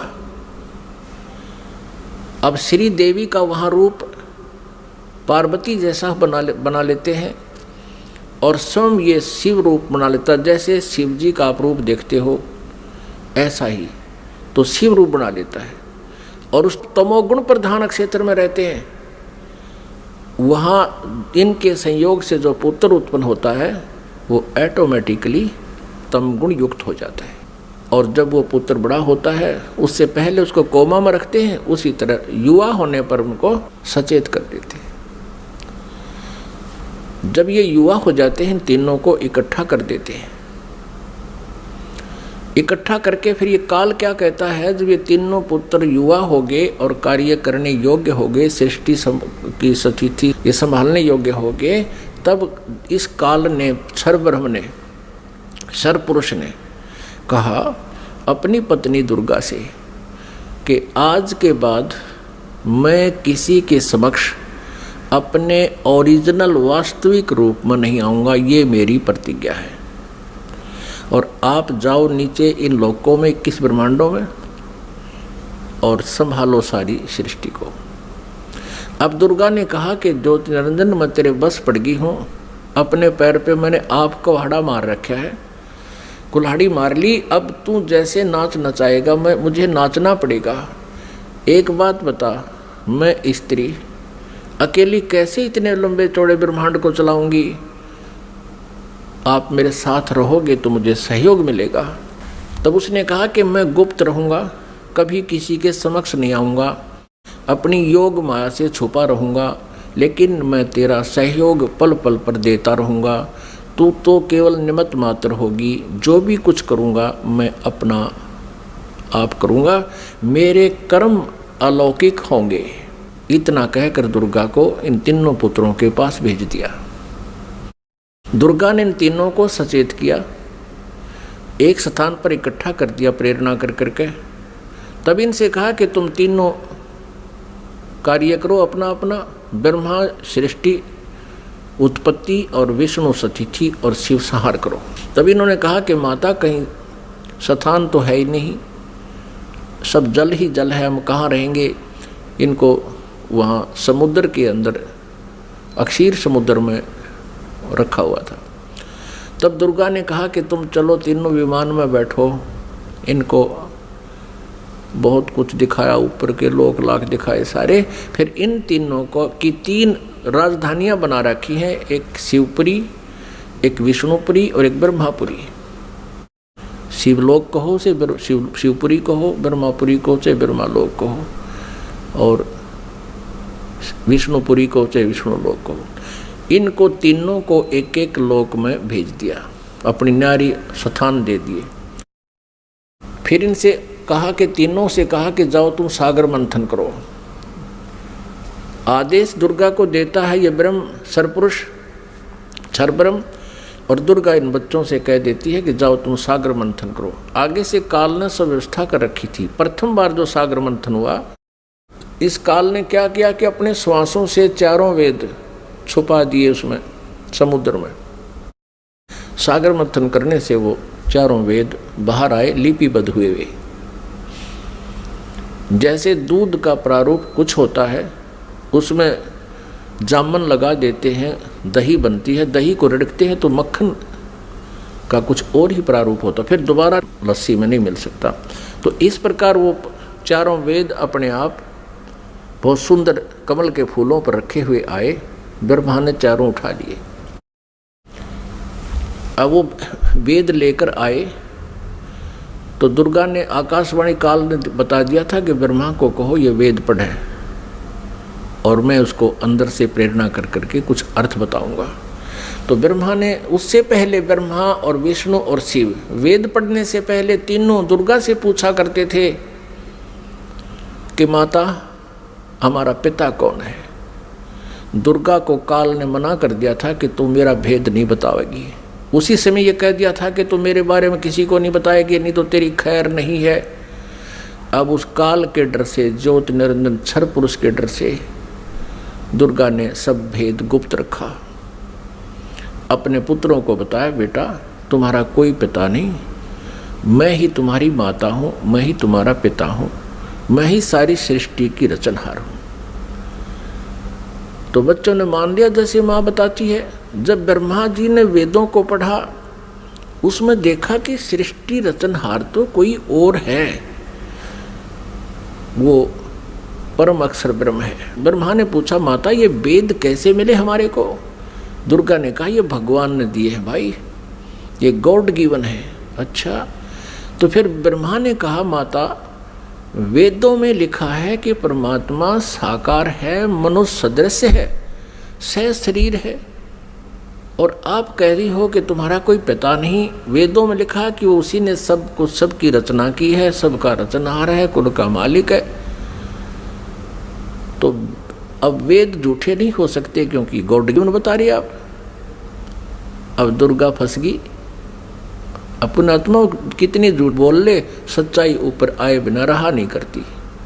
कहते हैं चोर चुरावे तुमड़ी गाड्डे पानी में, वह गाड्डे वह ऊपर आवे, में सच्चाई छनी नहीं।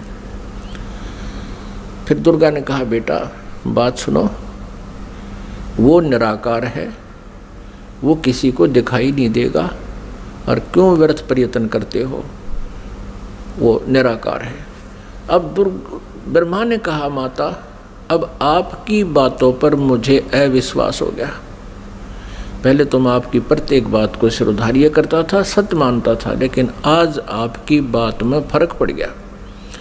अब मैं नहीं मानूंगा आपसे, मुझे परमात्मा चाहिए, क्योंकि ये आत्मा जब से उस परमेश्वर से बिछड़ी है तभी से उसका अभाव महसूस कर रही है, और उसी समय से खोज में लग गई।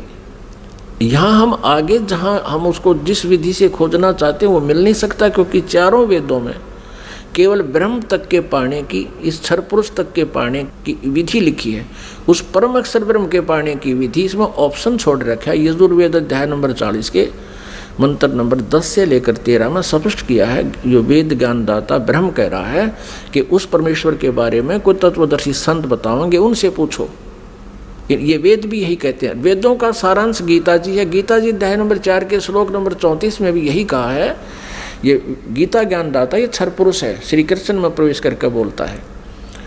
वो भी यही कहता है कि उस परमात्म तत्व की जानकारी की तत्वदर्शी संतों से जाकर समझो, वो बताएंगे। तो वेदों में जो प्रमाण लिखा है, तो ब्रह्मा ने सोचा कि वेदों में लिखा है कि ओम का नाम है और ओम नाम से जाप करूंगा मैं। और हठ योग कैसे शुरू किया इसने? अब वेदों में हठ योग करना नहीं लिखा, जैसे तप करते हैं ये ऋषि महर्षि, ये नहीं लिखा कहीं पर भी। लेकिन वो तप कहाँ से ग्रहण किया? इस तप वाला जो हठ योग की साधना कहाँ से ग्रहण करी ब्रह्मा ने? ब्रह्मा जी जब उत्पन्न हुआ, श्री विष्णु जी के नाभि से कमल निकला और उसके ऊपर ये बैठे विराजमान पाया अपने आप को। काफ़ी समय तक उस डंठल को पकड़कर नीचे उतरा, ऊपर नीचे घूमा, कहीं और छोर नहीं मिला, तो वापस उस कमल के फूल पर आकर विराजमान हो गया। तब आकाशवाणी करी क्षर पुरुष ने, ज्योति निरंजन ने, कि तप करो तप करो। अब ब्रह्मा ने वो आकाशवाणी परमेश्वर की मानकर तप शुरू कर दिया। जब इसने 1000 वर्ष तक तप कर लिया, फिर आकाशवाणी हुई कि सृष्टि करो। अब तप से बैटरी चार्ज होगी। तो अब ब्रह्मा जी ने सोचा वेदों में जो लिखा है ये भी भगवान की वाणी, और जो मैंने सुना हुआ भी भगवान की वाणी। अब वेदों में जो ज्ञान है वो परमेश्वर परम अक्षर ब्रह्म का दिया हुआ है। 5 वेद दिए थे परमेश्वर ने इस क्षर पुरुष को, इसके अंतःकरण में फीड कर दिए थे। अब जैसे किसी अंतःकरण में फीड कर दिए तो समय रख दिया परमात्मा ने, उसके बाद वो अपने आप बाहर आने थे, वो बाहर 5 आगे। लेकिन इसने देखा पढ़ करके 5वें वेद में बहुत जानकारी थी परमपिता की, सत्य पुरुष की, परम अक्षर ब्रह्म की। इसने उसको नष्ट कर दिया और 4 वेद दे दिए। अब चारों वेदों को ब्रह्मा जी ने पढ़ा तो कहा माता इसमें ओम नाम लिखा है और मैं परमात्मा को पाऊंगा। दुर्गा ने कहा कि यदि तेरा पिता तुझे नहीं मिला, तू कहाँ जा रहा है, तो तू क्या करेगा भाई अगर तेरे को तेरा पिता नहीं मिला? क्योंकि उसने प्रतिज्ञा कर रखी है तुम्हें दर्शन नहीं देगा। तो ब्रह्मा ने कहा कि मैं तुझे अपनी शकल नहीं दिखाऊंगा यदि भगवान नहीं मिला, क्योंकि वेदों में लिखा ओम, यजुर्वेद अध्याय नंबर 40 के मंत्र नंबर 15 में स्पष्ट किया कि ओम कर्तु समर कल्वे समर कर्तुम समर। इसलिए ये ओम नाम है क्षर पुरुष का, ब्रह्म तक का, क्षर ब्रह्म का। और परम अक्षर ब्रह्म के बारे में वेदों में ज्ञान नहीं है साधना का, लेकिन उसकी महिमा बहुत लिखी है। तीन वेदों को पढ़ने वालों ने परमात्मा की महिमा तो पूर्ण परमात्मा वाली ग्रहण कर ली और साधना इस ब्रह्म वाली कर ली। जानकारी परम अक्षर ब्रह्म की अधिक है, जिसको परम अक्षर ब्रह्म कहते हैं, सत्पुरुष भी कहते हैं। लेकिन उसके पाने का मेथड नहीं है, वे ऑफ वर्शिप नहीं है। वे ऑफ वर्शिप यानी पूजा की विधि केवल ब्रह्म तक की है, वो ओम नाम है। गीता जी अध्याय नंबर 17 के श्लोक नंबर 23 में तीन मंत्र के जाप का प्रावधान है। ओम तत्सत इति निर्देश है ब्रह्मण त्रिविध समर्थ है। और गीता जी अध्याय नंबर 15 के श्लोक नंबर 1 से 4 में और 16 और 17 में विस्तार से विवरण दिया गया है कि इस संसार रूपी वृक्ष के तना कौन है, जड़ कौन है और शाखा कौन है, डार कौन है, पत्ते क्या हैं। इनको जो जानता है वो तत्वदर्शी संत है। और उसमें 16 और 17 श्लोक में 15वें अध्याय के गीता जी में सरपुरुष, अक्षर पुरुष और परम अक्षर ब्रह्म यानी उस उत्तम पुरुष है तो अन्य, इन सरपुरुष और अक्षर पुरुष से कोई अन्य है, वो परम अक्षर ब्रह्म है। गीता जी अध्याय नंबर 8 के श्लोक नंबर 1 में अर्जुन ने पूछा कि आप जी ने जो अध्याय नंबर 7 के मंत्र 29 में जिस तत्ब्रह्म के बारे में कहा प्रभु वो किम तत्ब्रह्म, उसका उत्तर गीता ज्ञानदाता ने 8वें अध्याय के 3रे श्लोक में दिया है कि वो परम अक्षर ब्रह्म है और वही सबका सृष्टि रचनहार है। तीनों लोकों में प्रवेश करके सबका धारण पोषण करता है, 15वें अध्याय के 17वें श्लोक में स्पष्ट किया है। तो वो परम अक्षर ब्रह्म है, उसकी जानकारी वेदों में पाने की नहीं है, वो तो तत्वदर्शी संत बताएगा, ये दास बताएगा, परमात्मा ने भेजा है उस इसी उद्देश्य से। वो ना होने से ब्रह्मा जी ने ओम नाम का जाप किया, 4 युग तक समाधि लगा के हठ योग भी किया। तब दुर्गा ने अपने वचन से एक लड़की उत्पन्न की और उससे कहा कि बेटी आप जाओ और ब्रह्मा को जो समाधिस्थ है उसको उठाओ और कहो कि आपको माता याद कर रही है, तेरे बिना सृष्टि नहीं रची जा रही। अब 4 युग जब बीत गए, आकाशवाणी की दुर्गा को सरपुरुष ने कि दुर्गा सृष्टि रचो। दुर्गा ने कहा, प्रकृति देवी ने कहा कि आपका ज्येष्ठ पुत्र आपकी खोज में गया है, मेरे मना करते करते भी गया है। तब आकाशवाणी से कहा उस काल ने, सरपुरुष ने, कि उसको बुलाओ, मैं कभी दर्शन नहीं दूंगा। तब वो लड़की वहाँ भेजी। लड़की ने जाकर के देखा कि आवाज़ लगाई, ब्रह्मा उठा नहीं। तब दुर्गा से अपना आकाश यानी अंदर से अंतःकरण से फ़ोन किया, टेलीफोन किया कि माता ये उठ नहीं रहा, अब क्या करूं, बहुत आवाज़ लगा ली। दुर्गा ने कहा कि तू इसके चरण स्पर्श कर। चरण स्पर्श करते ही ब्रह्मा की आंखें यानी समाधि टूट गई। सामने देखा युवा लड़की को। ब्रह्मा जी ने कहा कि तू कौन कुलटा आ गई है, तुझे मैं श्राप दूंगा, तू मेरा तप भंग करने को आई है। तब लड़की ने कहा मेरे को माता ने भेजा है और आपके बिना सृष्टि रची नहीं जा रही है, बहुत चिंता है माता को, आप चलो। तब ब्रह्मा ने कहा कि कैसे चलूं, पिता के दर्शन हुए नहीं। माँ से मैं प्रतिज्ञा करके आया था कि यदि प्रभु मुझे प्राप्त नहीं हुए तो मैं तुझे शकल नहीं दिखाऊंगा, दर्शन नहीं दूंगा, लौट कर नहीं आऊँगा। अब कैसे चलूँ, मुझे परमात्मा मिला नहीं। फिर ब्रह्मा ने कहा कि तू एक काम कर, मेरी झूठी गवाही दे दे तो मैं तेरे साथ चल पड़ूँ। अब उस लड़की ने सोचा कि माँ का कार्य नहीं हुआ तो अक्षुब्ध होगी और यदि मैं झूठ बोलूँगी तो ये कह दे कि इसने अपनी मर्जी से बोला है, तो फिर मैं मारी जाऊँगी, मेरे ऊपर ज़्यादा भार आएगा। तब उसने शर्त रखी कि तू मेरे साथ विलास कर, तब मैं तेरी झूठी गवाही दूंगी, तू मेरे साथ ऐसा कर। ब्रह्मा ने सोचा कि परमात्मा के दर्शन हुए नहीं, वैसे मैं घर जा नहीं सकता। उसने उस लड़की की बात को स्वीकार किया। फिर लड़की ने अपने वचन से एक और लड़की उत्पन्न की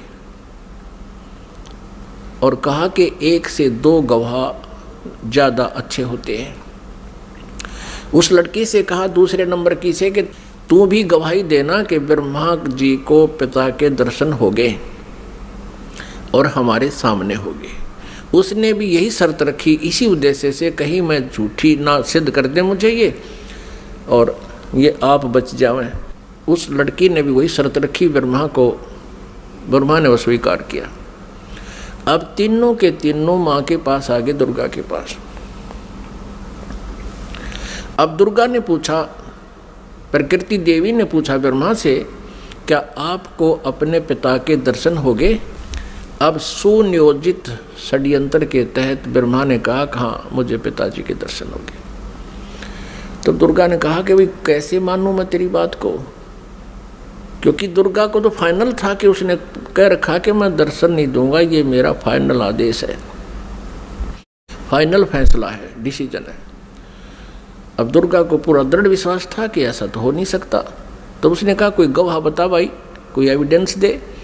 ब्रह्मा ने कहा कि दोनों लड़कियां मेरी गवाह हैं। अब उस दोनों लड़कियों से दुर्गा ने पूछा कि बताओ तुम्हारे सामने इसको दर्शन हुए? हाँ, दोनों ने झूठी गवाही दे दी कि हमारे सामने इसको ब्रह्मा जी को भगवान ने दर्शन दिए हैं, मनुष्य दृश्य है। क्योंकि वेदों में लिखा है, यजुर्वेद अध्याय नंबर 5 के श्लोक नंबर 1 में और 5 के मंत्र नंबर 8 में, तो 8 में तो 3 बार लिखा भगवान के विषय में, और यजुर्वेद अध्याय नंबर 5 के श्लोक नंबर 1 मंत्र में 2 बार लिखा अग्ने तनुरसी विष्णुवे तवा सोमस्य तनुरसी। परमात्मा सहशरीर है, उस परमेश्वर का सबके धारण पोषण करने के लिए उस अमर पुरुष का शरीर है। और ऋग्वेद मंडल नंबर 1 सूक्त नंबर 31 मंत्र नंबर 18 में स्पष्ट किया है कि वो नरवत अग्नि, मनुष्यवत, मनुष्य के समान है वो परमात्मा। तो ब्रह्मा को वेदों से तो पता था कि भगवान मनुष्य जैसा है, उधर से उनको समझा दिया, तुम न्यों बता दियो भगवान मनुष्य जैसा है। अब दुर्गा को सभी ने जब गवाही दे दी तो दुर्गा असमंजस में पड़ गई कि मेरे को तो वो कह रहा था मैं दर्शन दूंगा ही नहीं, और इन बच्चों को दर्शन दे दिए। अब दुर्गा अपने मन में दुखी होकर दूर जा बैठी और कहने लगी कि आप तो बहुत झूठे हो। आकाशवाणी अपने इंटरनेट कनेक्शन कर लिया, ऐसे ही कर लेते हैं बातें जब जिनकी भक्ति से जो सिद्धियां प्राप्त हो जाती हैं, दूसरे से दूर देश में बैठकर भी बातें की जा सकती हैं। अब दुर्गा ने कहा कि आप झूठे हो, आप झूठ भी बोलते हो, संभालो अपने काम को, आप ही करो, मुझे कुछ कहते हो, बच्चों को कुछ कहा है। तब उस आकाशवाणी की उस काल ने, ब्रह्म ने, क्षरब्रह्म ने कि तीनों झूठ बोल रहे हैं, मैंने कोई दर्शन नहीं दिए। तब वो आई करड़ी होकर दुर्गा, जैसे जांच अधिकारी को जो पता लग जाता है कि सच्चाई क्या है, पहले तो विनम्रता से पूछता है वो थानेदार, और फिर सोटा ठाकर खड़ा हो जाता है, सच्ची बता दो, झूठ बोलते हो तुमने उससे पता किया, मैंने उससे पता किया, वो ऐसे ऐसे कर रहा। तब वो कहने लगा कि मुझे आकाशवाणी हुई है परमात्मा की कि तुमने को कोई दर्शन नहीं हुए हैं। तब ब्रह्मा हंसने लग गया कि माता मैं प्रतिज्ञा करके गया था कि पिताजी के दर्शन नहीं हुए तो मैं आपको दर्शन नहीं दूंगा। पिता के दर्शन हुए नहीं थे, हम तीनों ने मिलकर झूठ बोल दिया वापस आने के लिए। तब दुर्गा ने उन तीनों को श्राप दे दिया। ब्रह्मा को श्राप दिया कि तेरी जग में पूजा नहीं होगी और तेरे जितने भी अनुयायी वंशज होंगे तेरे जैसे लपाड़ लफंडर झूठे होंगे, सच्चाई का पता नहीं होगा पर विद्वान कब आएंगे। तो ब्रह्मा जी के अनुयायी कौन है? ऋषि महर्षि, और उनको वेदों का बिल्कुल ज्ञान नहीं था और महर्षि की पदवी पा गए। अभी दिखाएंगे, घबराना ना, कोई पहली बार सुन रहा हो, पूरी डिटेल दिखाएंगे कि सतयुग के ब्राह्मण और गुरु ऋषियों को वेदों का ज्ञान कैसा था। उनको वेदों का ज्ञान ही नहीं था। अब ब्रह्मा जी को बड़ी चिंता हुई कि मेरे को श्राप दे दिया, मेरी पूजा नहीं होगी। ब्रह्मा मूर्छित हो गया, इस आघात ऐसी लगी उसको वचन की। फिर दुर्गा ने विष्णु जी से पूछा कि पुत्र तू भी अपने पिता की खोज कर ले कहीं फिर बाद में सृष्टि के दौरान तुम समाधि ला के बैठ जा और सृष्टि कर्म में बाधा पड़े। विष्णु जी चल पड़े पिता की खोज के लिए, शेष नाग के लोक में पहुंच गए। पुण्यात्माओं, प्रत्येक प्राणी ने अपनी जो डायरेक्शन कायम कर रखी है, सीमा कायम कर रखी है। जोटे ने भैंसे न अपनी कर रखी है, जब दूसरा भैंसा आ जाता लड़ मरा उसके साथ। कुत्ते ने अपनी सीमा बांट रखी है। ऐसे ही जो ही शेष नाग के लोक में विष्णु जी ने प्रवेश किया तो शेष नाग ने सोचा कि तेरे लोक में, तेरी जुरिडिक्शन में ये कैसे आ रहा है निर्भय होकर के, इसको किसी का खौफ नहीं, मैं यहाँ का सम्राट हूँ। अब जो ही विष्णु जी निकट आए तो उसने 1000 फन ऐसे फैला लिए शेष नाग ने, और 1000 फनों से विष का फुहारा छोड़ दिया। जैसे धुंध हो जाती है, ऐसे विष्णु जी के चारों तरफ उस विष के फुहारे की धुंध होगी। और श्री विष्णु जी के शरीर पर, पूरे शरीर पर ऐसा पेंट हो गया काला, उस विष से काला शरीर हो गया। अब विष्णु जी ने देखा कि इस नाग ने ये क्या कर दिया, मैंने इसको कुछ कहा नहीं, आगंतुक के साथ ये ऐसा दुर्व्यवहार करता है, मैंने इसको कुछ कहा नहीं, कोई इसको हानि पहुंचाई नहीं, मैं तो अपना कोई किसी खोज में आया था और इसका इतना दिमाग खराब है। अब विष्णु जी ने सोचा कि ला इसको ख़त्म कर देता हूँ, इस नाग कीड़े को। जो ही शेष नाग को मारने के लिए आगे को चले विष्णु जी, आकाशवाणी की उस ब्रह्म ने, क्षर पुरुष ने, इनके पिता ने, कि विष्णु तुम ऐसे एक दूसरे को मारते रहोगे तो सृष्टि कैसे चलेगी, तुम वापस जाओ और कहीं पर, मैं कभी किसी के सामने नहीं आऊंगा, मैं दर्शन नहीं दूंगा किसी को, मेरी उपलब्धि कोई नहीं कर सकता। और जाके अपनी माता को सच सच बता दे कि मुझे दर्शन नहीं हुए। यदि तू झूठ बोलेगा तो तेरा भी हरास ब्रह्मा जैसा होगा। और इस शेष नाग ने जो तेरे साथ अभद्र व्यवहार किया है, इसका ऑयल, इसका टिट फॉर टैट, यानी इसका बदला तू द्वापर युग में श्री कृष्ण रूप में जाएगा, तब तू इसका बदला लेना, और अब इसको कुछ मत कहे। विष्णु जी को जब आकाशवाणी हुई, उसने परमात्मा की आकाशवाणी मान के वापस माँ के पास आ गया। दुर्गा ने पूछा, बेटा तूने अपने पिता के दर्शन हुए? विष्णु जी ने कहा कि नहीं माता, मुझे कोई दर्शन नहीं हुए। और माता ने पूछा, फिर तेरा हाल ऐसा कैसा हो गया कि ऐसे ऐसे शेष नाग के लोक में चला गया, उसने मेरे साथ ऐसा किया। और आकाशवाणी में कहा है कि इसको अब मत मार, द्वापर युग में जब तू श्री कृष्ण रूप में जाएगा तब तुझे इसका बदला दिलाऊंगा। अब दुर्गा ने विष्णु जी को सीने से लगा लिया कि बेटा तेरे को सतिथि का विभाग दिया जाएगा और तेरी पूजा जग में होगी और तू बहुत सच्चा व्यक्ति है। अब तीसरे शिव जी के पास दुर्गा गई, अपने पुत्र के पास, और कहा, बेटा तेरे 2 भाइयों को तो पिता के दर्शन हुए नहीं, उन्होंने खूब ट्राई कर ली, अब आप भी खोज कर लो अपने पिता की, कहीं फिर बाद में सृष्टि कर्म शुरू हो जाए, उसके बाद तुम जाओ कितना संन्यास धारण करो, अभी जाके खोज कर ले। भगवान शिव जी ने, शंकर ने समझदारी की, कहा माता जब मेरे 2 बड़े भाइयों को पिता के दर्शन नहीं हुए, ब्रह्मा जी ने तो 4 युग समाधि भी लगाई और विष्णु जी ने वैसे घूम घाम कर ढूंढना चाहा, तो मैं तो ट्राई ये नहीं करता माता, पर मुझे एक वरदान दे दो। दुर्गा से शिवजी ने कहा, तमोगुण शिव ने कहा कि मुझे एक वर दे दो माता कि मेरी मृत्यु कभी ना हो, मैं अमर हो जाऊं।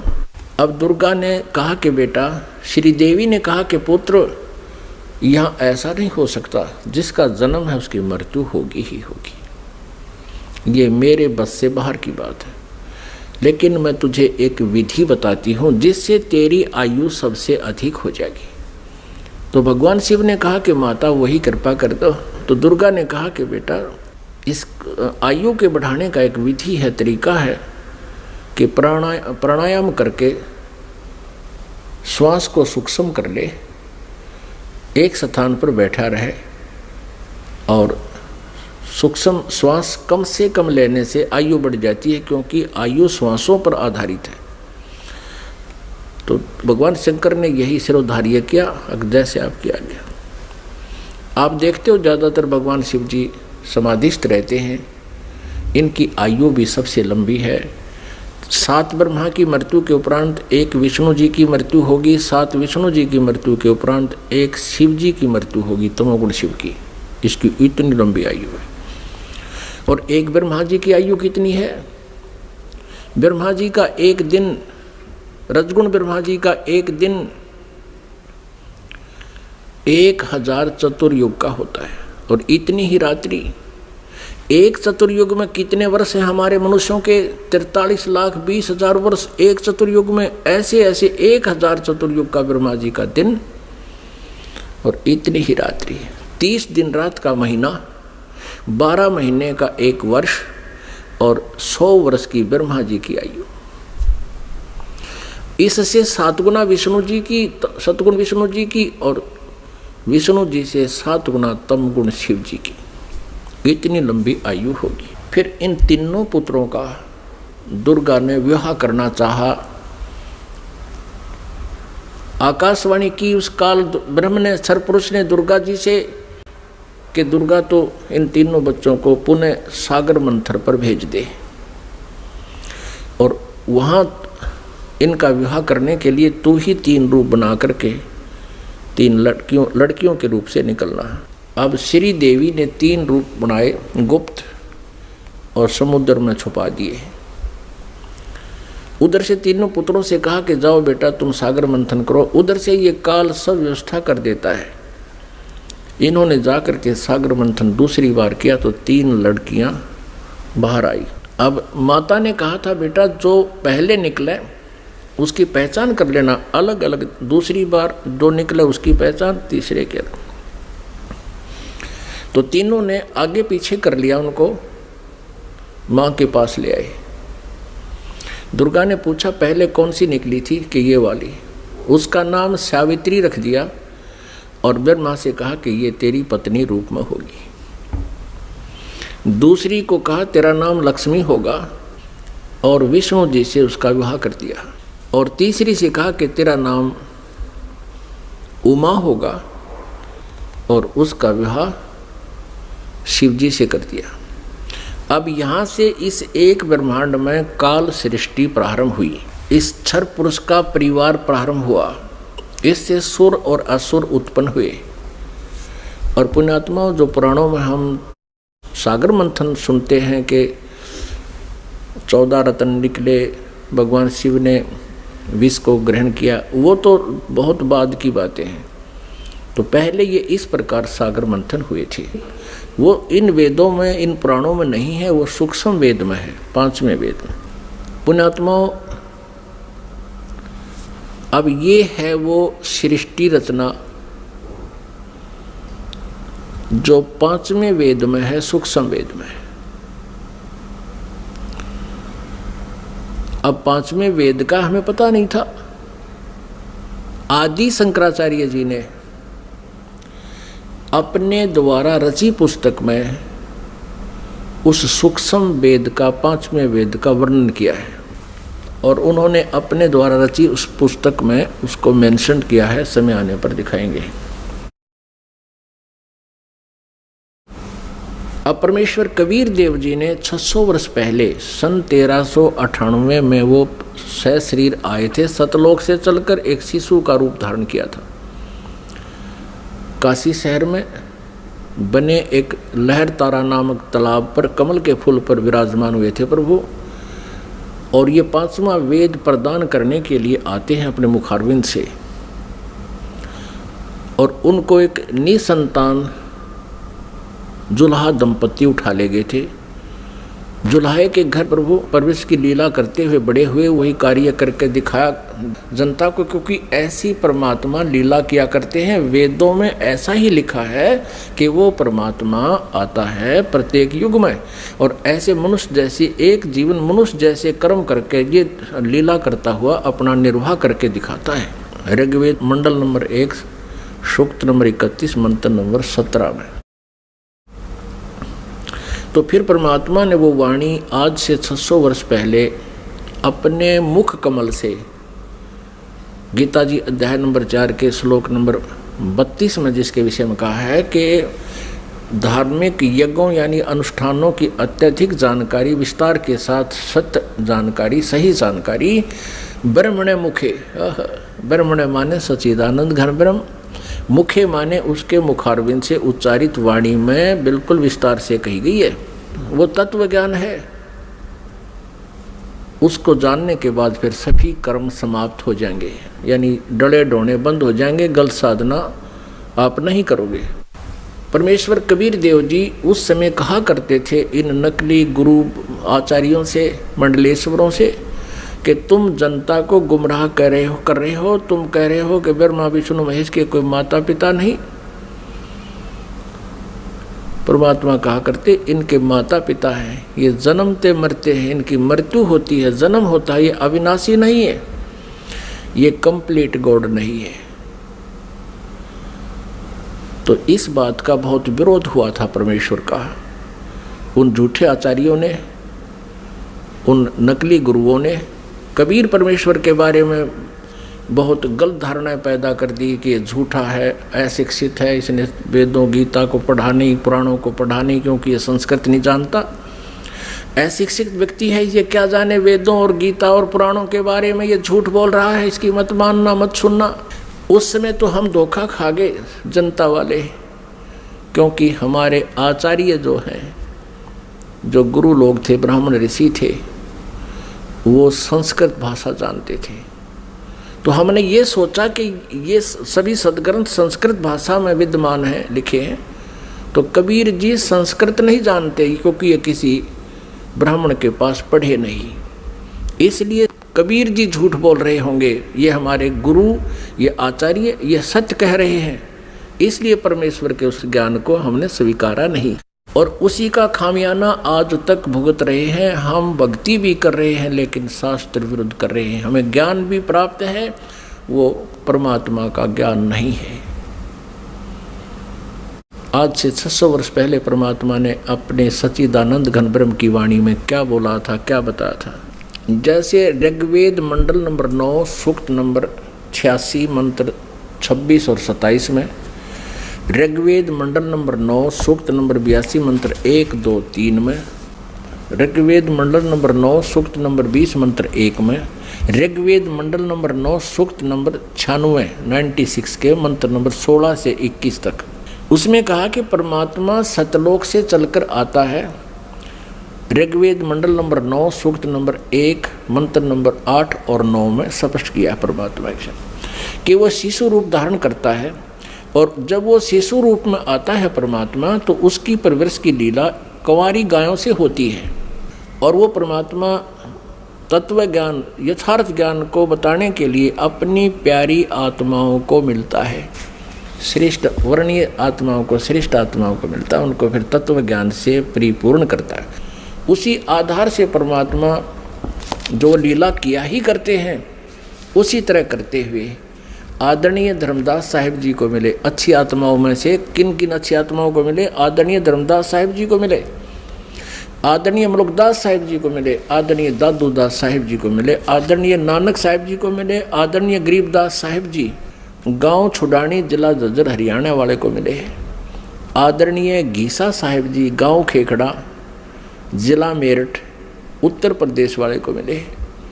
तो वो परमात्मा के गुणों में लिखा है कि वो ऐसा करते हैं, वेद भी गवाही दे रहे हैं। उसी आधार से परमात्मा धर्मदास साहिब जी को मिले थे, जो बांधवगढ़ के रहने वाले थे, मथुरा में गए हुए थे भगवान की खोज में।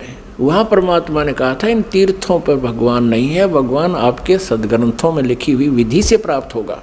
और धर्मदास जी आप यहाँ कह रहे हो कि भगवान यहाँ घूमा करते थे श्री कृष्ण जी, फिर अब तो नहीं है वो, या तो घूमा करते थे उस समय आते तुम, अब वो है ही नहीं, अब क्या ढूंढने आते हो? आपके सदग्रंथों में लिखे हैं, उन सदग्रंथों से ढूंढो। क्या बताया भगवान ने?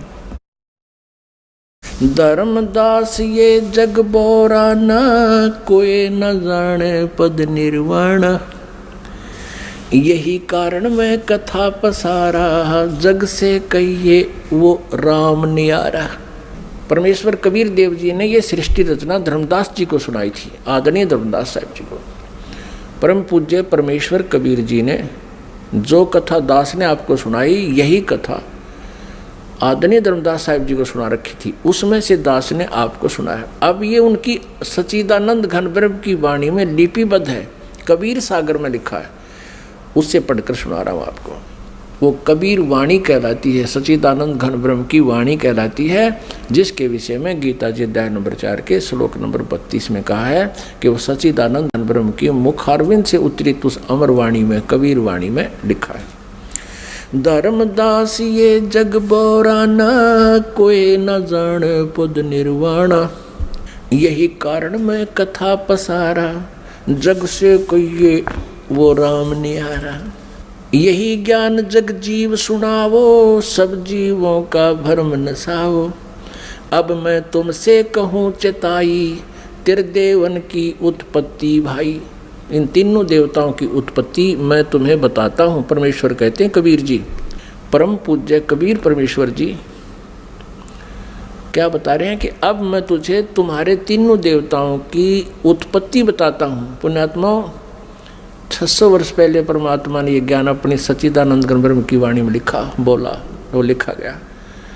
और यही अब आपको रूबरू कराएंगे पुराणों में और वेदों में, गीता जी में। आप दांतों तले उंगली दबाओगे कि सचमुच हे भगवान ने हमारे को कैसा मूर्ख बना रखा था इन नकली आचार्यों ने, गुरुओं ने। हमें हमारे सिलेबस से भी परिचित नहीं कराया इन अध्यात्मिक गुरुओं ने। हमारा सिलेबस है, हमारे सदग्रंथ है, इनके विरुद्ध जो ज्ञान सुना जाता है वो शास्त्र सिलेबस के विरुद्ध है, शास्त्र विरुद्ध है। अब मैं तुमसे कहूँ चिताई, त्रिदेवन की उत्पत्ति भाई, कुछ संक्षेप कहूँ गौराई, सब संशय तुमरे मिट जाई। कहते थोड़े से समय में संक्षेप में बताऊंगा, उससे में सारे संशय दूर हो जाएंगे। ज्ञानी सुने सो हृदय लगाई, मूर्ख सुने तो गम ना पाई। इस ज्ञान को जो बुद्धिमान व्यक्ति सुनेंगे, इस कथा को, तो हृदय से लगाएंगे कि सचमुच सही है। और प्रमाण देखेंगे अपने सदग्रंथों में, पुराणों में और वेदों और गीता जी में। बुद्धिमान तो हृदय से लगाएगा कि सचमुच यही बात है, हमें पता नहीं लगा। और मूर्ख सुने तो गम नहीं पाई, माने वो नहीं समझ सकेगा, वो तो अनाड़ी आदमी है। प्रमाण देखकर भी नहीं मानना, तो अनाड़ी व्यक्ति है। ज्ञानी सुने सो हृदय लगाई, मूर्ख सुने तो गम ना पाई। अब मैं तो बताने जा रहा हूं उसके बारे में, समझदार तो समझेंगे क्या। माँ अष्टंगी पिता निरंजन, ये जमदारुण वंशन अंजन। ब्रह्मा श्री विष्णु श्री शिव जी के माता तो अष्टंगी या दुर्गा है, और पिता ये ज्योत निरंजन क्षर पुरुष क्षर ब्रह्म ये काल है। माँ अष्टंगी पिता निरंजन, ये जमदारुण वंशन अंजन। पहले कीन निरंजन राई, पीछे से माया उपजाई। पहले तो कहते हैं ज्योत निरंजन क्षर ब्रह्म का अंडे से जन्म हुआ, उत्पत्ति हुई परमात्मा से ही, और पीछे से दुर्गा की उत्पत्ति की परमेश्वर ने ही, परम अक्षर ब्रह्म ने, सतपुरुष कबीर साहब ने। तो फिर क्या बताते हैं, पहले कीन निरंजन राई, पीछे से माया उपजाई। माया दुर्गा को कहते हैं। माया रूप देख अति शोभा, देव निरंजन तन मन लोभा। दुर्गा के सुंदर रूप को देखकर इसके अंदर विषय वासना प्रभावित होगी, प्रबल होगी। कामदेव धर्मराय सताए, देवी को तुरंत धर खाए। क्या बताते हैं कि इस काल के अंदर उत्तेजना उत्पन्न होगी और दुर्गा इसके मुंह में चली गई। इसने बुरी तरह अभद्र तरीके से आलिंगनबद्ध करने के लिए हाथ फैला रखे थे और किस करने के लिए मुंह पाड़ रखा था। पागल की तरह। दुर्गा इसके मुंह से चली गई अंदर पेट में। पेट से देवी करी पुकारा, हे साहेब मेरा करो उभारा। टेर सुनी तब हम ता आए, अष्टंगी का बंध छुड़वाए। परमात्मा कहते धर्मदास जी फिर मैं वहाँ गया दुर्गा के पास, जो पेट में थी उसके बाहर निकाला मैंने इसको। सतलोक में कीन्या दुराचारी, काल निरंजन दीन नकारी। माया समेत दिया भगाई, 16 शंख कोस दूरी पर आई। अष्टंगी और ये काल अब दोई, मंद कर्म से गए बिगोई। धर्मराय को हिकमत कीन्या, नख रेखा से भग कर लीना। इस काल को धर्मराय भी कहते हैं। इसने कसम खाई थी, प्रतिज्ञा की थी भगवान के सामने। परमात्मा ने कहा था तू इन आत्माओं ने दुखी करेगा। ये बोला नहीं जी, जो जिसे कर्म करेगा उसे फल दूंगा। मैं कति धर्म का राज करूंगा, इसलिए धर्मराज कहलाया। लेकिन यहाँ कहलाता धर्मराज है, करता सारा न्याय है। धर्मराज मीन न्यायाधीश है। अब ये काल वैसे तो न्यायाधीश कहलाता है और करता सारे न्याय। तो परमात्मा कहते निरंजन धन तेरा दरबार, जहाँ तनिक नहीं न्याय विचार। अब क्या बताते हैं, धर्मराय को हिकमत की ना, नख रेखा से भग कर लीना। कहते दुर्गा के प्रजनन इंद्री इसने अपनी सिद्धि शक्ति से बना ली। ज्योत निरंजन किन्ने भोग बिलासा, माया को रही तब आशा। दुर्गा प्रेग्नेंट होगी। 3 पुत्र अष्टंगी जाए, ब्रह्मा विष्णु शिव नाम धराए। ओए होए, ये परमात्मा परमेश्वर ने स्वयं आकर के ये सारा अपने द्वारा रची हुई सृष्टि का सारा ज्ञान बताया, विधान दिया 600 वर्ष पहले। और यही आज हमारे पुराणों में आपके रूबरू कराएंगे, देखना आप हैरान रह जाओगे। 3 पुत्र अष्टंगी जाए, ब्रह्मा विष्णु शिव नाम धराए। 3 पुत्रों का जन्म होया दुर्गा से, इनका ब्रह्मा विष्णु और शिव नाम धरे गए। 3 देव विस्तार चलावे, इनमें यो जग धोखा खावे। ये तीनों देवता इस काल के एक ब्रह्मांड का संचालन कर रहे हैं और इन्हीं को सर्वेश्वर मान के ये जग धोखा खा रहा है। 3 लोक अपने सुत दीन्या, सुन निरंजन बासालीन्या। 3 लोक, पृथ्वी लोक, स्वर्ग लोक और नीचे पाताल लोक, ये तीनों लोक अपने पुत्रों को देकर ये स्वयं शून्य में, शिखर में, एकांत स्थान पर गुप्त रहता है। गीता जी अध्याय नंबर 7 के श्लोक नंबर 24 और 25 में स्वयं कहता है, श्री कृष्ण में बोल रहा है ये काल प्रवेश करके, कहता है ये मूर्ख समुदाय मुझे उस अव्यक्त को व्यक्तिम आपनम मन्यते, मुझे मनुष्य शरीर में आया हुआ मानते हैं, कृष्ण मान रहे हैं, मैं आई एम नॉट कृष्ण। और ये कहता है कि मैं कभी किसी के समक्ष नहीं आता, ये मेरा अनुत्तम यानी घटिया नियम है मेरा। अब जो भगवान, अब जो पिता पुत्रों के भी सामने नहीं आता, उनसे भी छुप के रहता है, तो उसमें कोई दोष है, वो अच्छा नियम नहीं है उसका। इसलिए यह अनुत्तम घटिया अटल नियम लिखा, ये मेरा अटल नियम है, अविनाशी नियम है। और फिर कहता है कि मैं अपनी योग माया से छुपा रहता हूँ। इसे सीधे कहीं पर आकार में है, अव्यक्त है। अव्यक्त का अर्थ निराकार नहीं होता। जैसे बादल छा जाते हैं सूर्य के सामने तो वो हमें दिखाई नहीं देता, उसका कुछ रोशनी अवश्य थोड़ी बहुत महसूस सी होती है फिर भी, लेकिन वो हमें दिखाई नहीं देता। वो बादलों से पार अव्यक्त है, वहाँ पर साकार है। जब दिखाई देते ही वो बादल हटते ही वो साकार है। लेकिन उसको निराकार नहीं कह सकते कि भगवान दिखाई दे जब तो साकार हो जाता, ना दिखाई तो निराकार है, या कोई डेफिनेशन हुई भगवान की। वो साकार ही है पर हमें नहीं दिखता, वो अलग बात है। उसको अव्यक्त कह सकते हैं, जो दिखाई ना देता, हम देख नहीं पा रहे उसको, वो अलग बात है। लेकिन परमात्मा साकार है। निराकार और साकार की परिभाषा अलग अलग होती है। निराकार जो कभी ना दिखाई दे, जिसका कोई आकार नहीं है, और साकार जो सह शरीर है, उसका कोई आकार है, उसको साकार कहते हैं। जिन अज्ञानियों को ज्ञान नहीं, उन्होंने परमात्मा की परिभाषा बदल डाली अपने अज्ञान सोच के आधार पर, तो वो तत्व ज्ञानहीन प्राणी है।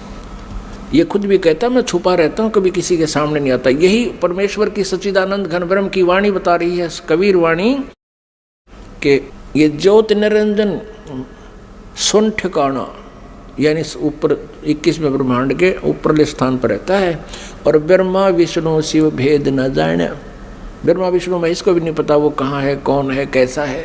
तीन लोक अपने सुत दीना, सोन निरंजन बासालीना। तीन देव सो उसको ध्यावे, निरंजन का वो पार न पावे। ये तीनों देवता समाधि लगाते फिर भी चेष्टा करते हैं, क्योंकि आत्मा नहीं रुक सकती भगवान बिना। कभी कभी ये फिर भी तपस्या करने की चेष्टा करते हैं थोड़ी बहुत वर्षों तक, लेकिन उसका भेद नहीं पाए। और पहले ही उन्होंने ट्राई करके देख लिया, इन्होंने परमात्मा नहीं मिले।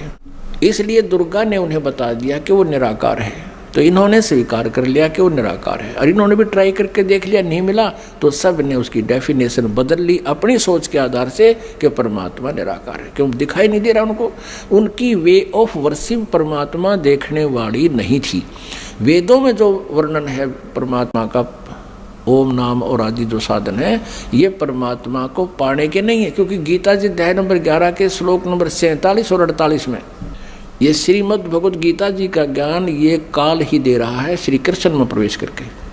और ये कहता है कि अर्जुन वास्तविक रूप मेरा ये है, विराट रूप दिखाया, और मेरे दर्शन, मेरी प्राप्ति, मेरा ये रूप है, और इस रूप में मैं कभी किसी को दर्शन नहीं देता, इसने प्रतिज्ञा कर रखी है।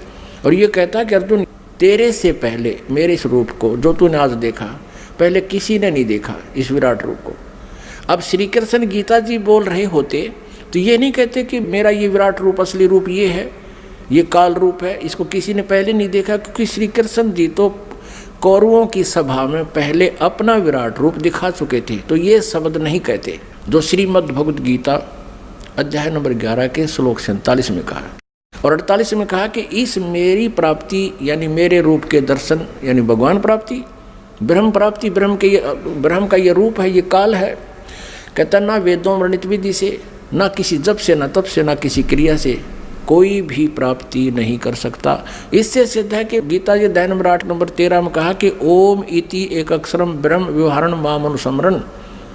मुझ ब्रह्म का केवल ओम एक अक्षर है, इसका उच्चारण करके स्मरण करता हुआ यह प्रयाति तजन देहम, दो शरीर छोड़कर जाते समय तक स्मरण करता रहता है, तो मेरे से प्राप्त लाभ को, परम गति को प्राप्त होता है। ओम नाम से जितनी गति होनी है उसको प्राप्त करता है। तो यहाँ ये कह रहा है कि मेरी प्राप्ति ना वेदों वर्णित विधि से, ना तप से, ना जप से, ना किसी क्रिया से नहीं हो सकती। 11वें अध्याय के 47-48। तो इससे सिद्ध हो गया कि उस ज्योत निरंजन का किसी ने दर्शन नहीं हुए और उसको कह दिया कि वो निराकार है। कहते खोजत खोजत था किया, अंत कहा बेचून, ढूंढते ढूंढते थक गया, कह दिया भगवान निराकार है। जबकि वो साकार है। वेद साकार बताओ, पुराण साकार बतावे, कुरान साकार बतावे और बाइबल साकार बतावे, और किसी भी धर्म के किसी भी भगत से पूछ लीजिए, सभी कहें भगवान निराकार है। अब आगे वाले समय में आपको पूरी डिटेल दिखाएंगे, प्रत्येक शास्त्र में प्रमाण देंगे। इस परमात्मा के द्वारा बताई गई सृष्टि रचना प्रमाणित करेंगे अपने ही सदग्रंथों में, तब आपका विश्वास होगा। बोलो सतगुरुदेव की।